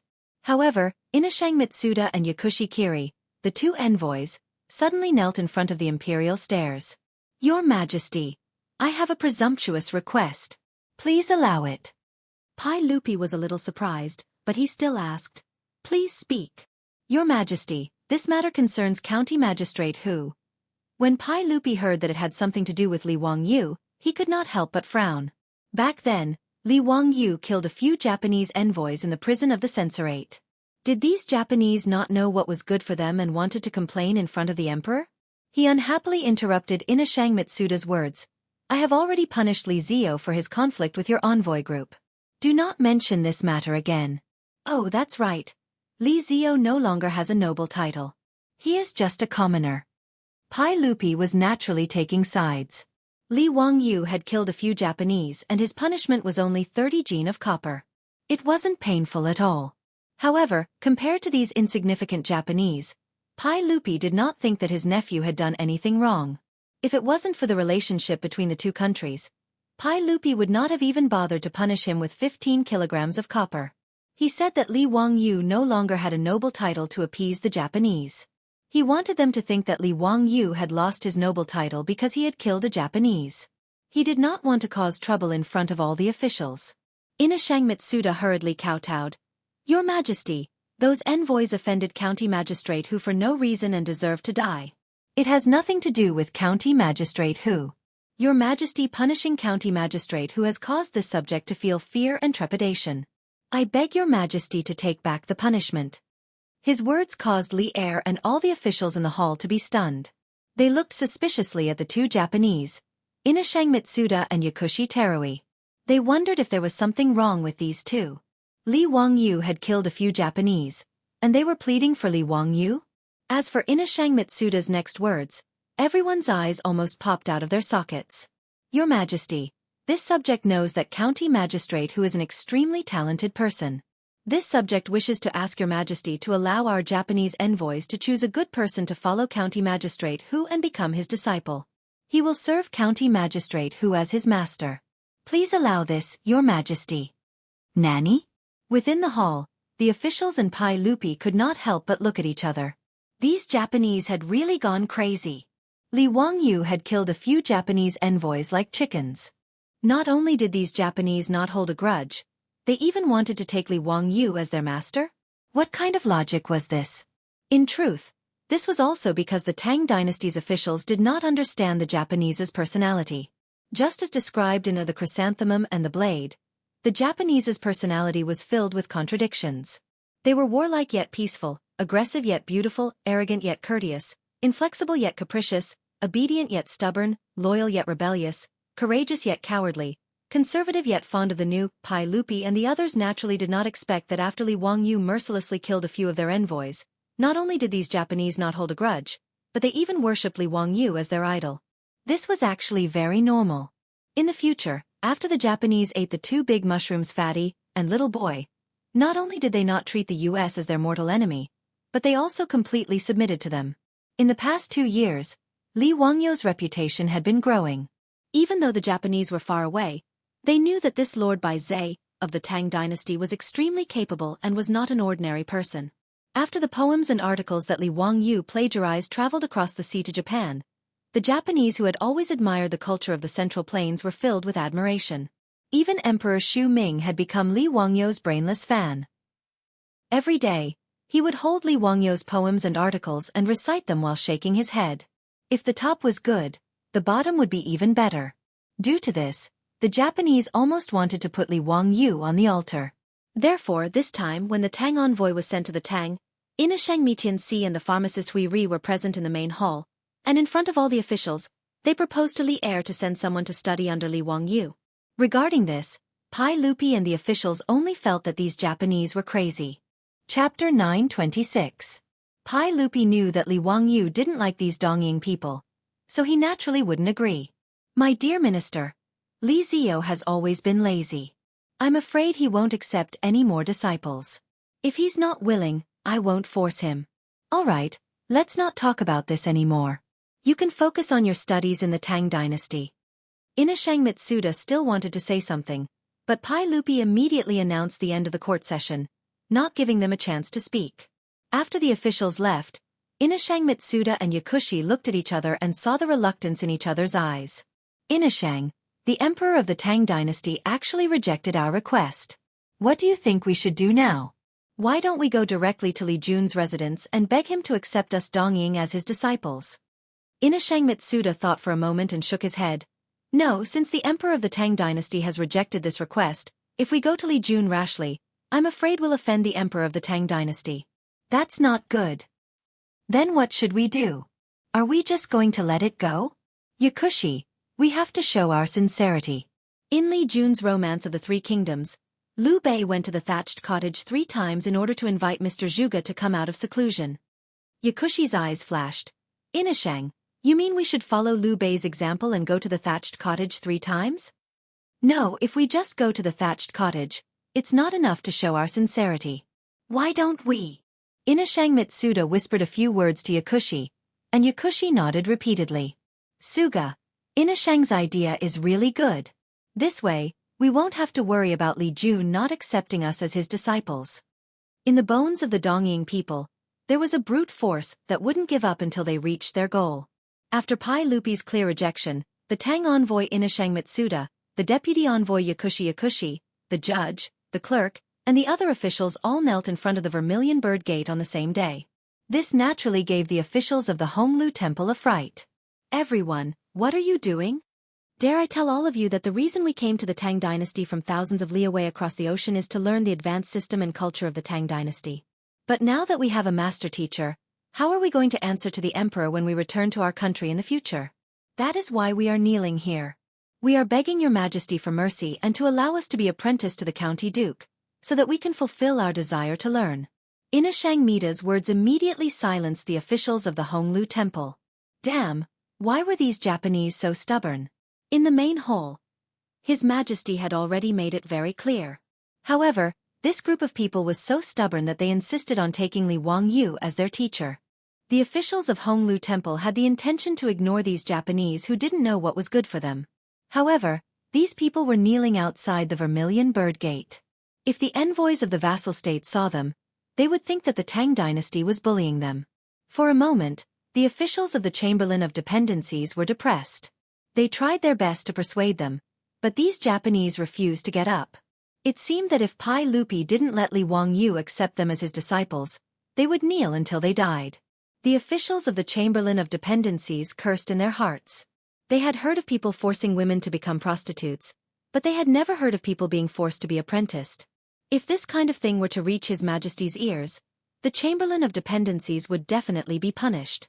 However, these Japanese said that they were here to learn, so the officials of the Chamberlain of Dependencies couldn't do anything. They also couldn't order the Imperial Guards to chase them away. This stalemate naturally attracted the attention of the people of the Vermilion Bird Gate. In front of the Vermilion Bird Gate was the Vermilion Bird Avenue and the Golden Light Gate Avenue. It was the main road of Chang'an City. Every day, there was an endless stream of people and horses going to and from here. Seeing a group of people kneeling in front of the Vermilion Bird Gate, such a rare scene naturally attracted the attention of the people of Chang'an City. These Japanese were thick-skinned. They didn't feel ashamed of being surrounded by so many people. Instead, they raised their voices and shouted, "Everyone, we are envoys from Japan who have crossed the ocean to study in the Tang dynasty. Today, we are kneeling in front of the Vermilion Bird Gate to beg His Majesty of the Tang dynasty to allow us to be apprenticed to the county magistrate. We are dedicated to learning, and we only hope to have the opportunity to learn from the county magistrate. We hope that His Majesty of the Tang dynasty will be merciful and grant our wish. We have come to the Tang dynasty to study, and we only hope that His Majesty and the county magistrate will take pity on us." With the Japanese shouting, it became even more lively, and the onlookers started to discuss. Qu'est-ce. Although Japan is an uncivilized land, they are still ambitious. It's rare for them to cross the ocean to study in the Tang dynasty. Even the Japanese know about the county magistrate. Confucius said, "Education is without discrimination." "If it were up to me, I would say that the county magistrate should accept these Japanese," an old man said. His words immediately attracted the rebuttal of others. "How can that be? Who is the county magistrate?" "He is the imperial preceptor." "Don't you know who the county magistrate's disciples are? Not to mention His Highness the Crown Prince and His Highness the King of Yu. Even the two new disciples he had accepted were both grand scholars. These Japanese want to be apprenticed to the county magistrate? Are they even worthy?" The old man was a little annoyed by the rebuttal, and he couldn't help but snort coldly. "Humph, vulgar. I can't be bothered to talk to such vulgar people like you." Not to mention the commotion outside the Vermilion Bird Gate, the officials of the Honglu Temple were also sweating when they saw more and more onlookers. Seeing that this matter couldn't be hidden anymore, and that they couldn't handle it, they could only brace themselves and submit a memorial to Pai Lupi, asking for His Majesty's decision. Pai Lupi and the officials of the imperial court had never seen the Japanese so shameless, and they didn't know what to do. After a fruitless discussion, Li Er simply ordered people to summon Li Wangyu, who was grounded in Dingzhou village, back to Chang'an and let him solve this troublesome matter himself. Li Wangyu, who was hiding in Dingzhou village to prepare for his lesson, was also shocked when he heard about this matter. Was there something wrong with the brains of these Japanese? He had killed a few members of the diplomatic mission, so how did he become the idol of these Japanese? What kind of weird idea was this? He really didn't want to care. It was none of his business whether those Japanese wanted to die or not. If they were willing to kneel at the Vermilion Bird Gate, then they could slowly kneel. As long as they didn't die in his house, what did it have to do with him? Changmen Li Shui was respected by the world. However, in Li Wangyu's eyes, it was a moral kidnapping. However, Pai Lupi and the officials of the imperial court didn't see it that way. To be able to make the Japanese Tang Empire's envoys want to be apprenticed was a great honor. In fact, many of the old men in Chang'an wished that they could replace Li Wangyu and make the Japanese Tang Empire's envoys acknowledge them as their masters. Although the Tang Empire's people were proud, taking in a foreign disciple could also increase the reputation of these old men. Regarding this, Li Wangyu was very annoyed. He only wanted to rush to the front of those Japanese and smash them all with a brick, ending this matter once and for all. "Why don't you die? You actually came to the Tang dynasty to extort money." Chapter 927. Li Wangyu really did not want to bother with these Japanese, but since it was Pai Lupi who asked him to settle this matter, he could not ignore it. However, this matter was not easy to deal with. "I don't know what those damned Dongying envoys thought of. They actually went to the Vermilion Bird Gate to kneel down and caused a huge commotion. No matter how much Li Wangyu hated the Japanese, he could not directly reject them without a reason. After all, in Chinese tradition, not only would such actions not be condemned, but it would also be widely publicized. For example, Hua Tuo, Zhuge Liang, etc. Respecting one's teacher and acknowledging one's teacher was praiseworthy. If Li Wangyu did not give a reasonable explanation and rejected them, his reputation would be damaged. Li Wangyu definitely did not want to become the scapegoat for these damn Japanese. However, Li Wangyu was even more unwilling to accept these envoys from the East Ocean continent. Even if he did not teach them any skills, it was disgusting to see these Japanese in front of him all day long. He had to think of a way to reasonably reject the Japanese's request to become his disciple. Li Wangyu thought for a while and had an idea. Calling for Niu Wu to prepare a horse, Li Wangyu rode his horse to Chang'an City under the protection of the troops in his residence. Logically speaking, since Li Wangyu's title had been removed by Pai Lupi, the troops in his residence should not be kept. Who would have heard of a commoner having dozens of valiant troops in his home? However, Pai Lupi seemed to have forgotten about this matter, and the officials also ignored it. Even those aristocratic families that did not like Li Wangyu the most did not jump out to make an issue out of this matter. Anyone with a discerning eye could tell that the so-called removal of his title was just a joke. Who knew when Pai Lupi would wave his hand and restore Li Wangyu's title of duke? As such, even the Ministry of Works seemed to have forgotten about this matter. They did not even send people to remove the illegal gate in front of the Lai Hot. The Japanese envoys in the main hall called out to him one by one, and no one reminded them that they had said something wrong. Everyone knew about Li Wangyu's title issue. This was basically a fight between uncle and nephew, and no one dared to interfere. Otherwise, who knew who would be the unlucky one? Seeing Li Wangyu appear, the officials of the Honglu Temple all let out a sigh of relief. Greetings, Duke Tang. I've troubled you with today's matter.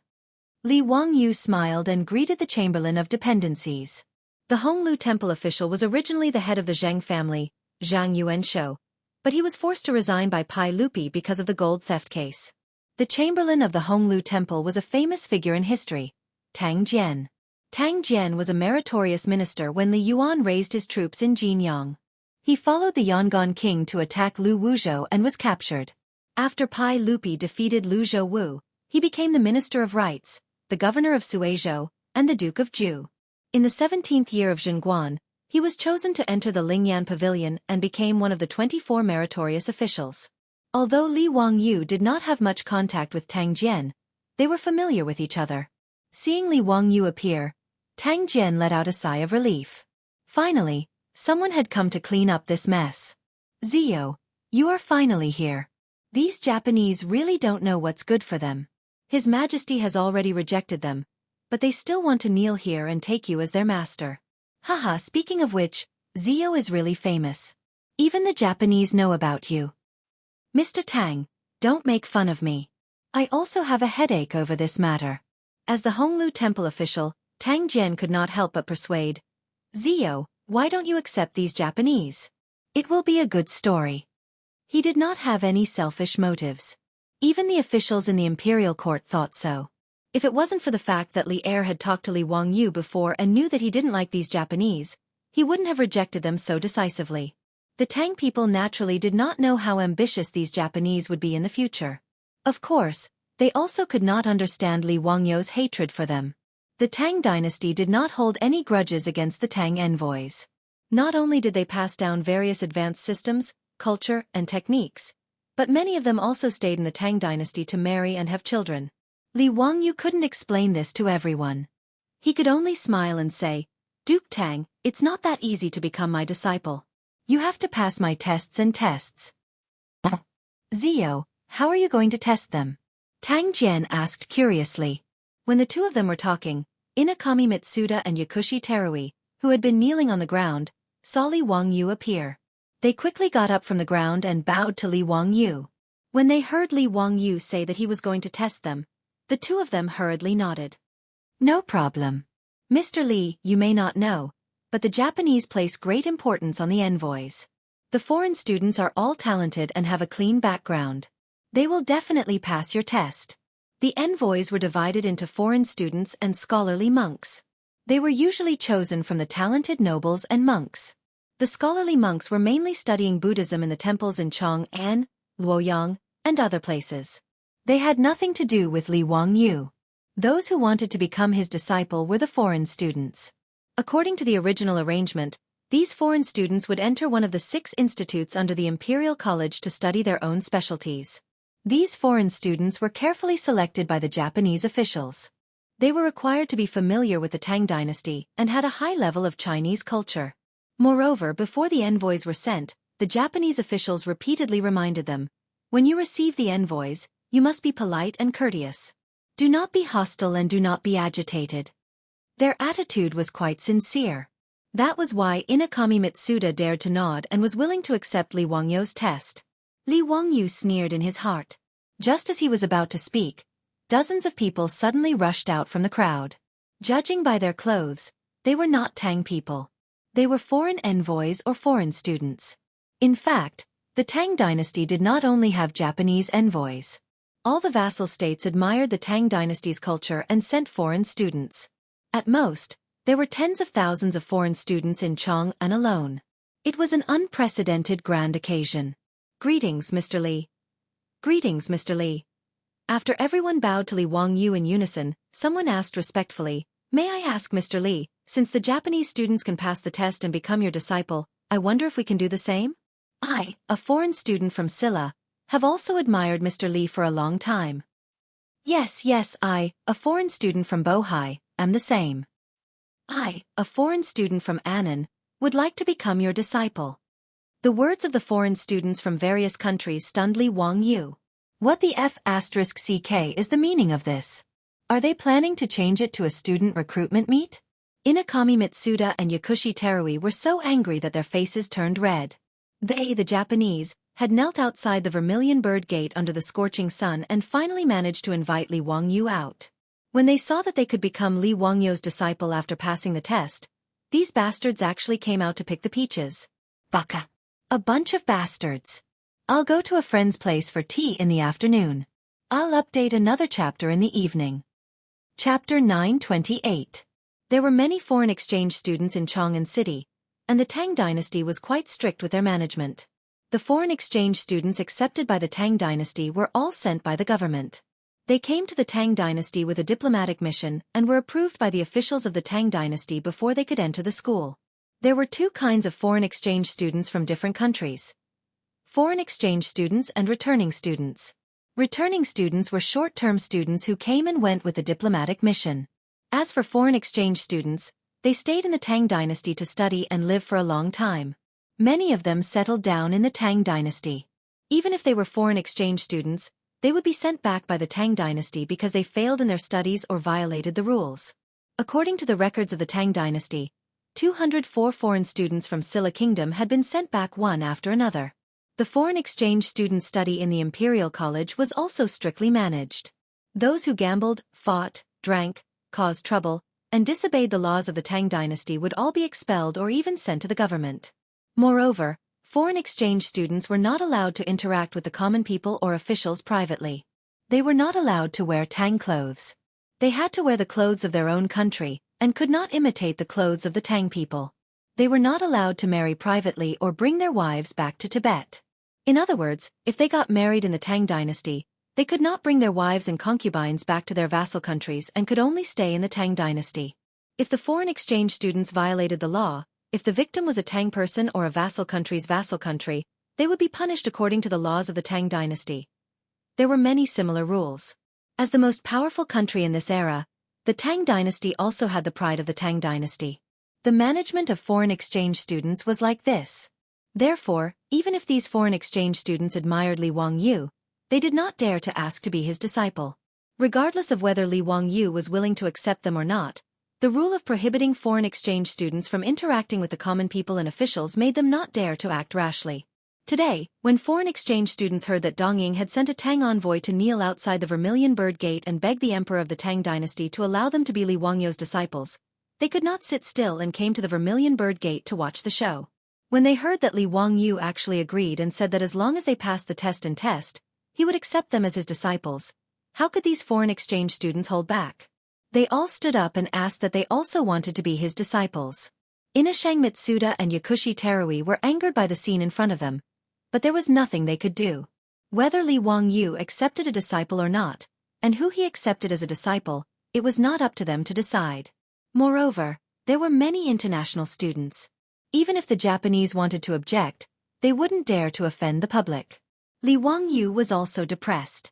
He didn't really want to take in any vassal state disciples. He was just being pushed to the edge by the Japanese. He was prepared to purposely make things difficult for them so that the Japanese would know how difficult it was and retreat. That was fine. This way, even if he didn't accept any disciples, the Japanese wouldn't be able to say anything. But now, dozens of international students had come to join in the fun, and behind them were tens of thousands of international students. At the thought of the tens of thousands of international students in Chang'an, Li Wangyu felt his head swelling. If so many people came to the Vermilion Bird sect and begged him to take them in as disciples, it would be a huge joke. Confucius only had 72 disciples and 3,000 disciples. Could it be that Li Wangyu wanted to take in tens of thousands of disciples? At the thought of tens of thousands of people calling him teacher in unison, Li Wangyu couldn't help but shiver. It was too scary. He was famous for being a lazy person. If he could sit, he definitely wouldn't stand. If he could lie down, he definitely wouldn't sit. If he really accepted these international students, that would be crazy. Just as Li Wangyu was thinking of how to reject, he saw more and more people gathering around him. Because international students could only wear the clothes of the vassal state, Li Wangyu easily knew that these people were international students. Because the directorate wasn't far from the Vermilion Bird sect, the international students who heard the news also came, blocking the wide Vermilion Bird Street. Hearing the deafening greetings of the international students, Li Wangyu couldn't help but feel a little enlightened. If these people held up signs in their hands and shouted things like, "I love you," or "I want to give birth to your children," it would be a scene of fans chasing after celebrities. Even though he had seen all kinds of big scenes after transmigrating to the Tang dynasty, he was still a little excited to be so popular. Originally, he just wanted to make things difficult for the Tang envoy from Japan, but now he couldn't help but hesitate. He began to seriously consider whether he should take in a few disciples from the vassal states. Although he had never heard of any historical figures from the vassal states, it didn't seem like a bad idea to take in a few foreigners as disciples. It was everyone's responsibility to promote the culture of the Tang dynasty. Thinking of this, Li Wangyu raised his voice and shouted to the people around him, "I already understand everyone's intentions. However, I have limited energy and can't teach so many students. I can only choose the best ones and take them in. If you are willing, 3 days later at the Dazhao baseball field, I will set 3 questions. If you can pass these 3 questions and have a pure heart, I will take you in as my disciple. What do you think?" His words naturally made the students around him overjoyed. They all bowed and saluted him. "It's all up to you, sir. We have no objections." "Thank you, sir. We are grateful that Mr. Li has given us this opportunity. We dare not disobey your orders." Although Inashang Mita and the other Dongying people were helpless, they could only follow the crowd and bow to Li Wangyu to express their gratitude. "Thank you, Mr. Li." Li Wangyu nodded with satisfaction. "All right, you may leave. Don't disturb the people from going out." "Yes, sir." After receiving Li Wangyu's confirmation, the students no longer blocked the Vermilion Bird Gate. They all saluted again and dispersed while discussing with each other. Tang Jian was also caught off guard by this scene. Fortunately, Li Wangyu handled it well and did not cause any trouble, which allowed him to breathe a sigh of relief. "Zio, your reputation." "Sigh, even those famous scholars can't compare to you," Tang Jian said with a sigh. Scholars like Li Gang, Kong Ingda, and Yu Shinan were respected, but in terms of influence, they were not as influential as Li Wangyu. Li Wangyu was not only good at writing poems, he was also young and handsome, and he was also rich. In the brothels of Ping Kong Fong, the young and beautiful prostitutes loved to sing Li Wangyu's poems the most. Scholars loved to visit Ping Kong Fong. They heard Li Wangyu's name and masterpieces every day. With such a publicity campaign, it would be strange if Li Wangyu didn't become popular. Moreover, Li Wangyu had created too many big news in the past 2 years, which made him even more popular. In the eyes of the Tang people, Li Wangyu was the one who was praised by everyone. It was no exaggeration to say that Li Wangyu was definitely one of the top internet celebrities in Chang'an City of the Tang dynasty. Therefore, it was not surprising that the students from the vassal states admired Li Wangyu and wanted to be his disciple. In response to Tang Jian's exclamation, Li Wangyu could only smile and rub his nose. After a few polite words, he bid farewell and left. He still had to rush back to Dingzhou village to discuss with his beautiful superior about how to choose students. Since he had already said it, he couldn't treat it carelessly. I got fat from that thing again. I regret it for 3 seconds. Chapter 929. The news that Li Wangyu had agreed to accept students as disciples quickly spread throughout the Imperial College. The tens of thousands of foreign students were all excited, discussing what kind of test Li Wangyu would give them. As for the other Tang students of the Imperial College, after hearing of this matter, they were all envious and jealous. If they could become Li Wangyu's disciple, the benefits were self-evident. There were even quite a few people who secretly pondered whether or not they should learn from those foreign students and go to the Vermilion Bird Gate to cause trouble. Fortunately, the Imperial College was strict in its management of students, dispelling any thoughts of going to the Vermilion Bird Gate to petition. Even so, 3 days later, the Great Zhao Baseball Stadium was still packed to the brim. Today, Li Wangyu was publicly accepting disciples. Moreover, he was accepting foreign students from various vassal states. Naturally, this matter attracted a lot of attention. In addition to the tens of thousands of foreign students, there were also a large number of commoners, officials, and students of the Imperial College. All of them rushed to the baseball stadium to watch the excitement. Li Wangyu was helpless against the gossiping of the commoners and officials of Chang'an. He could only order for the Great Zhao Baseball Stadium's grandstands to be open to the public. He had all of the bystanders go to the grandstands to watch the excitement, so as to not affect the foreign students who had come to take the test. Holding on to the mentality that they might win the lottery, the tens of thousands of foreign students in Chang'an all rushed to the Great Zhao Baseball Stadium. Fortunately, the Great Zhao Baseball Stadium was large enough. Li Wangyu had made ample preparations, and the stadium staff were experienced. Thus, there was no trouble. With the exception of Princess Chang'e, all of his disciples, including the Crown Prince, Li Changqian, and the Prince of Yu Li Tai, all ran over to the Great Zhao Baseball Stadium. Even the little lowly, Wu Meinyang, insisted on running over to watch the excitement. Ever since the matter of Pai Lupi's betrothal, Chang'e had not appeared before Li Wangyu. Clearly, this little lowly was either shy or trying to avoid arousing suspicion. Li Wangyu was actually quite happy that Chang'e had not appeared. Otherwise, it would have been too awkward for them to meet. He was a good teacher, but now that Li Er had messed around with him, he was really embarrassed. In the end, it was all that damned Pai Lupi's fault. When Li Wangyu thought of this, he couldn't help but complain in his heart again.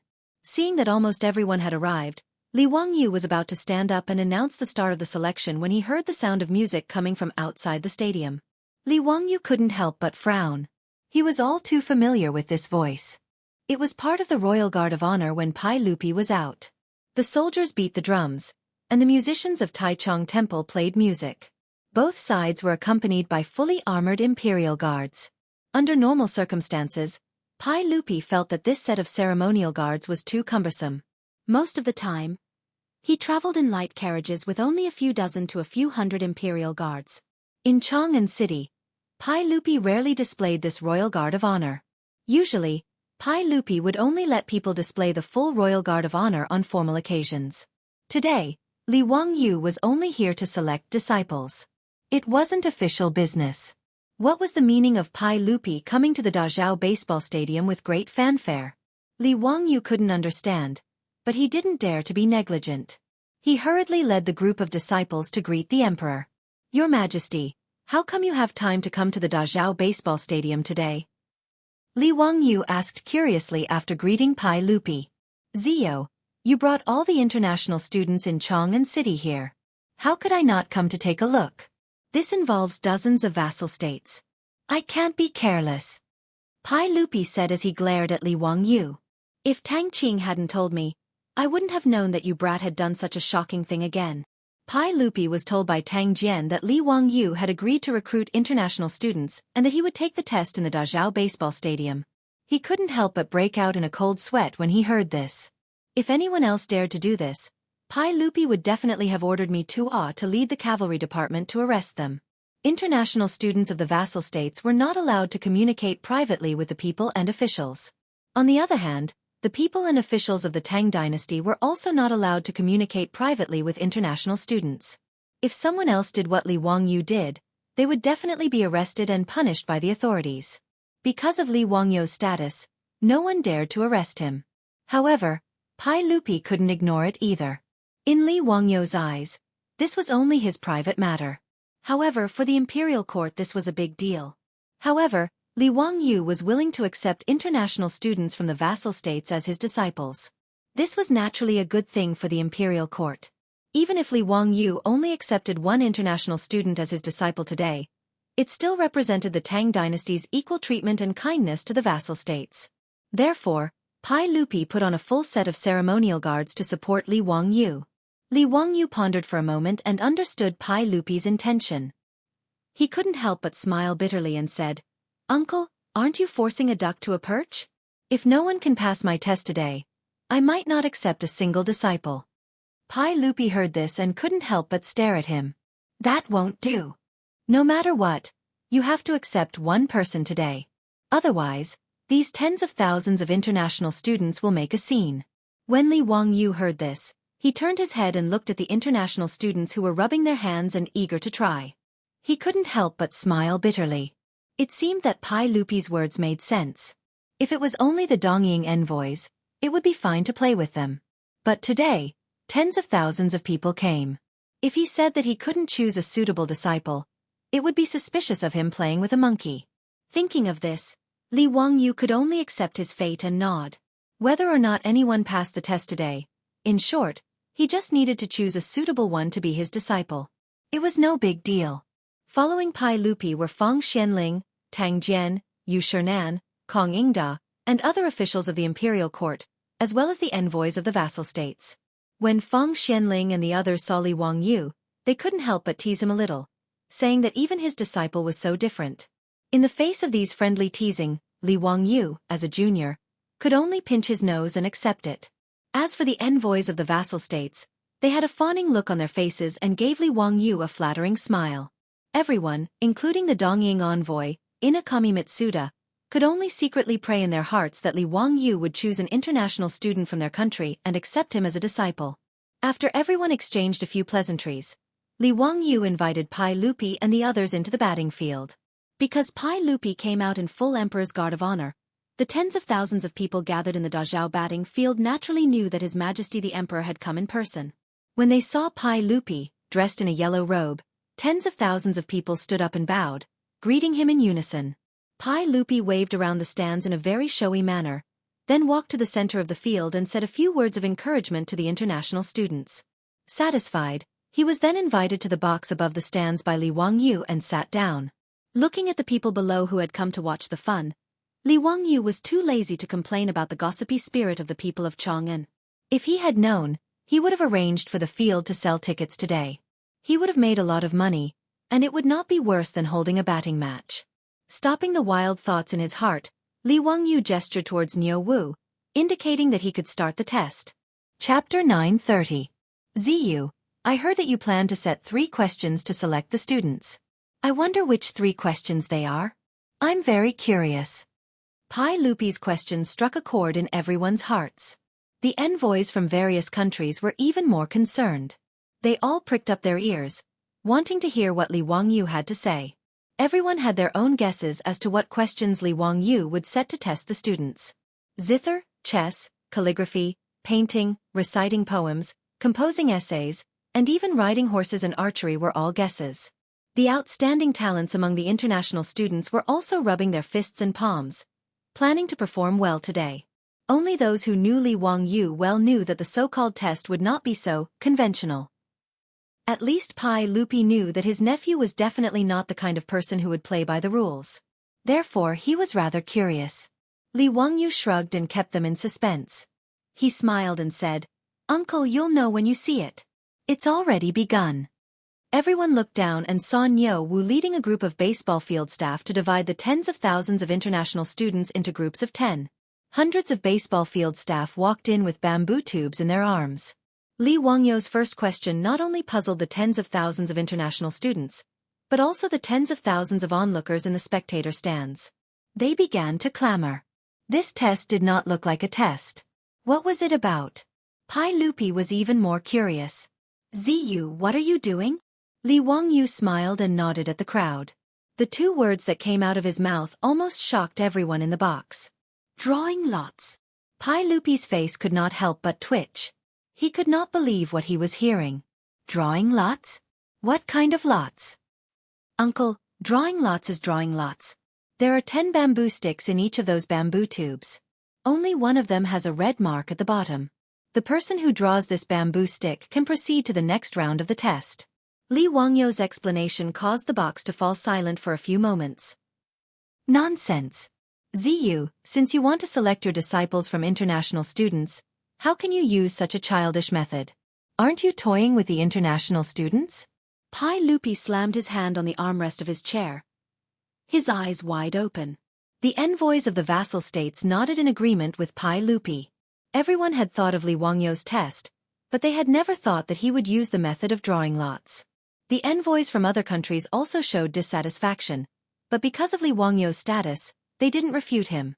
Only Inishang Mita couldn't help but jump out. Li Kuan, isn't it too hasty to decide who will enter the next round by drawing lots? I'm an exchange student from Japan. Before he could finish, he was interrupted by Li Wangyu. Uncle, everyone, what do you think is needed for drawing lots? What was needed for drawing lots? Pai Lupi and the other officials looked at each other, not understanding Li Wangyou's meaning. Feng Xianling pondered for a moment, then asked with a smile, Ziyu, do you mean that drawing lots requires luck? Li Wangyu clapped his hands and applauded. Haha, Feng Gong's words are correct. He turned to Pai Lupi and said with a smile, Uncle, drawing lots requires luck. Among the tens of thousands of international students, only about 1,000 can draw a red lot. Therefore, these people's luck is better than others. Hee, this nephew's first choice is to choose a disciple with luck. This drawing lots is the way to identify their luck. If they don't draw lots, then I'm sorry, their luck is not good. This nephew doesn't accept disciples with bad luck. What? After hearing Li Wangyou's words, the people in the private room all had a puzzled look on their faces. Inishang Mitsuda opened his mouth and wanted to say something, but he was speechless. Pai Lupi looked as if he had seen a ghost. After a long while, he glared at Li Wangyu, but he didn't say anything else and continued to look down. After all, although Li Wangyou's words were a bit ridiculous, they made some sense. Disciples with bad luck. Don't accept. No one else could come up with such a reason. However, no one could say what was wrong with it. The Tangs also believed in fate. Since their luck was not good, they couldn't blame Li Wangyu for not accepting them as disciples. However, no matter how they looked at it, they felt that Li Wangyou's method of identifying luck was too childish. But since it was Li Wangyu who had taken in a disciple, even if the method was a bit strange, no one, including Inishang Mita, could raise any objections. Those who didn't draw lots could only blame their bad luck. At this time, Inishang Mitsuda could only silently pray to Amaterasu Amakami that the Japanese students would be lucky enough to draw a red lot. Not to mention the complicated feelings of the people in the box. After the first test was announced, tens of thousands of international students were also in an uproar. Even the people in Chang, and who were watching the fun in the stands, couldn't help but laugh and talk. In the face of such a childish test, the international students protested one after another. However, Nyowu didn't care whether they were willing or not. Since it was something his Lang Jun ordered, he had to carry it out seriously. Faced with the two choices of accepting the test and drawing lots to win that 1/10th chance, or being chased to the stands, all the international students could only obediently bow their heads and choose the former. No matter how strange the test content was, since it was Li Wangyou's request, they really had no choice. Therefore, in the stadium, the international students from the various vassal states showed the people present the religions and various ways of praying. Some knelt down and murmured prayers, some put their hands together and prayed, some bowed to the sun, and even some international students danced strange and inexplicable dances to pray. In short, in the face of Li Wangyou's unreasonable test, everyone tried their best to increase their luck. After a long while, the drawing of lots officially began. These international students were smart. In order to increase the chances of their countries qualifying, they didn't draw lots with their own country's international students. They all ran to the other country's international students to compete. The drawing of lots was naturally very fast. There were 10 people in a group, and the winners were determined in a moment. Those who drew a red lot naturally shouted excitedly and thanked the gods for their blessings. As for the majority of the people who were disappointed, they ended the apprenticeship journey in frustration and were invited to the stands by the stadium staff to be spectators. Of the tens of thousands of international students, more than 9,000 were quickly eliminated, leaving only about 1,000 lucky people in the stadium. Ina-shang Mitsuda was very excited because the international students sent by Japan to the Tang Empire were very lucky. More than 10 of them drew a red lot. The first batch of envoys sent by the Tang Empire was less than 200 people. Excluding the envoys and monks, there were less than 100 international students. Among these 100 Japanese international students, more than 10 of them were able to compete with nearly 10,000 international students from the vassal states. Naturally, they were very lucky. After the first round of the so-called test ended, Pai Lupi and the others looked at Li Wangyu again. They wanted to see what other tricks he was going to play. If he dared to talk about drawing lots again, Pai Lupi would really scold him. Chapter 931. Li Wangyu was just spouting nonsense about luck. The only reason he did this was because there were too many people. Tens of thousands of international students. Just by gathering together, it was already a sea of people. As the saying goes, when there are more than 10,000 people, there is no end to it. In order to avoid trouble, Li Wangyu came up with the idea of drawing lots. Using luck as an excuse, he eliminated 90% of the international students. Li Wangyu didn't care if there were really talented people among them. Who asked that person to be unlucky? After eliminating 90% of the people, the originally crowded baseball field suddenly became empty. The 1,000 lucky people stood on the field in a daze. They didn't know what kind of strange test was waiting for them. After the drawing of lots, the remaining people began to be suspicious. They couldn't figure out what kind of tricks the famous Li Zio would play. Under the watchful eyes of the crowd, they saw hundreds of stadium staff carrying hundreds of long bamboo poles walk into the stadium. These bamboo poles were about 6 to 7 meters long. There was a piece of red silk tied to the top of the pole. In the box, everyone looked at Li Wangyu again, waiting for his explanation. Uncle, everyone, this test question is very simple. It's still a group of 10. As long as you don't use any external objects and don't bend the pole, whoever can find a way to remove the red silk first will advance to the next round of the test. Li Wangyu's words made everyone frown. The pole was so tall. If it wasn't allowed to bend or bend, how could they remove the red silk at the top of the pole? This person couldn't fly. Even if he jumped, he couldn't jump that high. Just as everyone was thinking hard about how to solve the problem, Ina-shang Mita suddenly clapped his hands. I got it! Li Jun's question is to test whether these students can work together and whether they have the spirit of sacrifice. Only when 10 people work together and form a human ladder can they climb to the top of the pole and remove the red silk. But in this way, the other 9 people will have to be sacrificed. Ina-shang Mita's words made Pai Lupi and the other officials nod. They felt that what he said made sense. Now it seemed like this was the only way to remove the red silk at the top of the pole. Pai Lupi nodded and praised. Not bad, my beloved Minister Inshang is indeed quick-witted. You saw through Zio's intentions with just one glance. Being praised by Pai Lupi, Ina-shang Mita was naturally very happy. He hurriedly bowed and modestly declined. However, his expression was extremely pleased. Evidently, he was very pleased with himself for being able to guess Li Wangyu's thoughts. On the other hand, Li Wangyu looked as if he had seen a ghost. He really wanted to ask Ina-shang Mitsuda how he came up with such a creative idea. Even primary school students in the future knew how to solve this problem. In the elementary school textbook, The Smart Su Wanzhong, there was a similar topic. Li Wangyu was just plagiarizing. The solution was to think in reverse. Under the premise of not letting the bamboo pole fall, it would be enough to let the bamboo pole lower itself. Like Su Wanzhong, putting the bamboo pole into the well was the simplest method. Li Wangyu had set this question because he wanted to see how many smart people among the overseas students could think of this. As for Ina-shang Mitsuda's words, Li Wangyu was too lazy to expose him. He wanted to see if anyone could slap this Japanese ambassador's face in the future. On the other hand, the disciples behind Li Wangyu all frowned. Clearly, they did not agree with Ina-shang Mitsuda's words. The little fatty Li Tai and the little lowly Wu Mainyong suddenly shouted at the same time, "Teacher, I know how to solve this question." Li Wangyu lovingly patted their heads, indicating that they should not say it out loud. As expected, there were many smart people. This kind of child's play would not fool many people. After Li Wangyu announced this question, the 1,000 or so overseas students were all dumbfounded. The bamboo pole was 6 to 7 meters tall. They could not let it fall, and they could not use any external objects. They had to remove the red silk at the top of the bamboo pole. How was this possible? However, one had to admit that in this world, it was not easy to find smart people. However, there were many idiots. The Japanese overseas students' brain circuits were no different from Inashang Mitsuda's. Very quickly, they came up with a very smart solution. This time, the Japanese didn't team up with the students from other countries. After some discussion, the Japanese students were divided into 2 groups.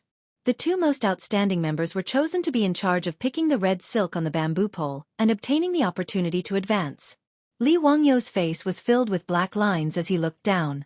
He saw the Japanese forming a human ladder and stacking it like a human pyramid. One of the Japanese stepped on his companion's shoulder to climb up to the top of the pole and took down the red silk.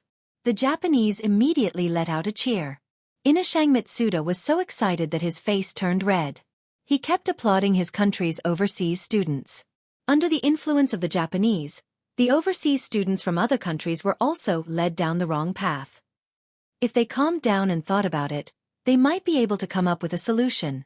However, the Japanese's stupid method succeeded in removing the red silk, causing the overseas students to lose their ability to think.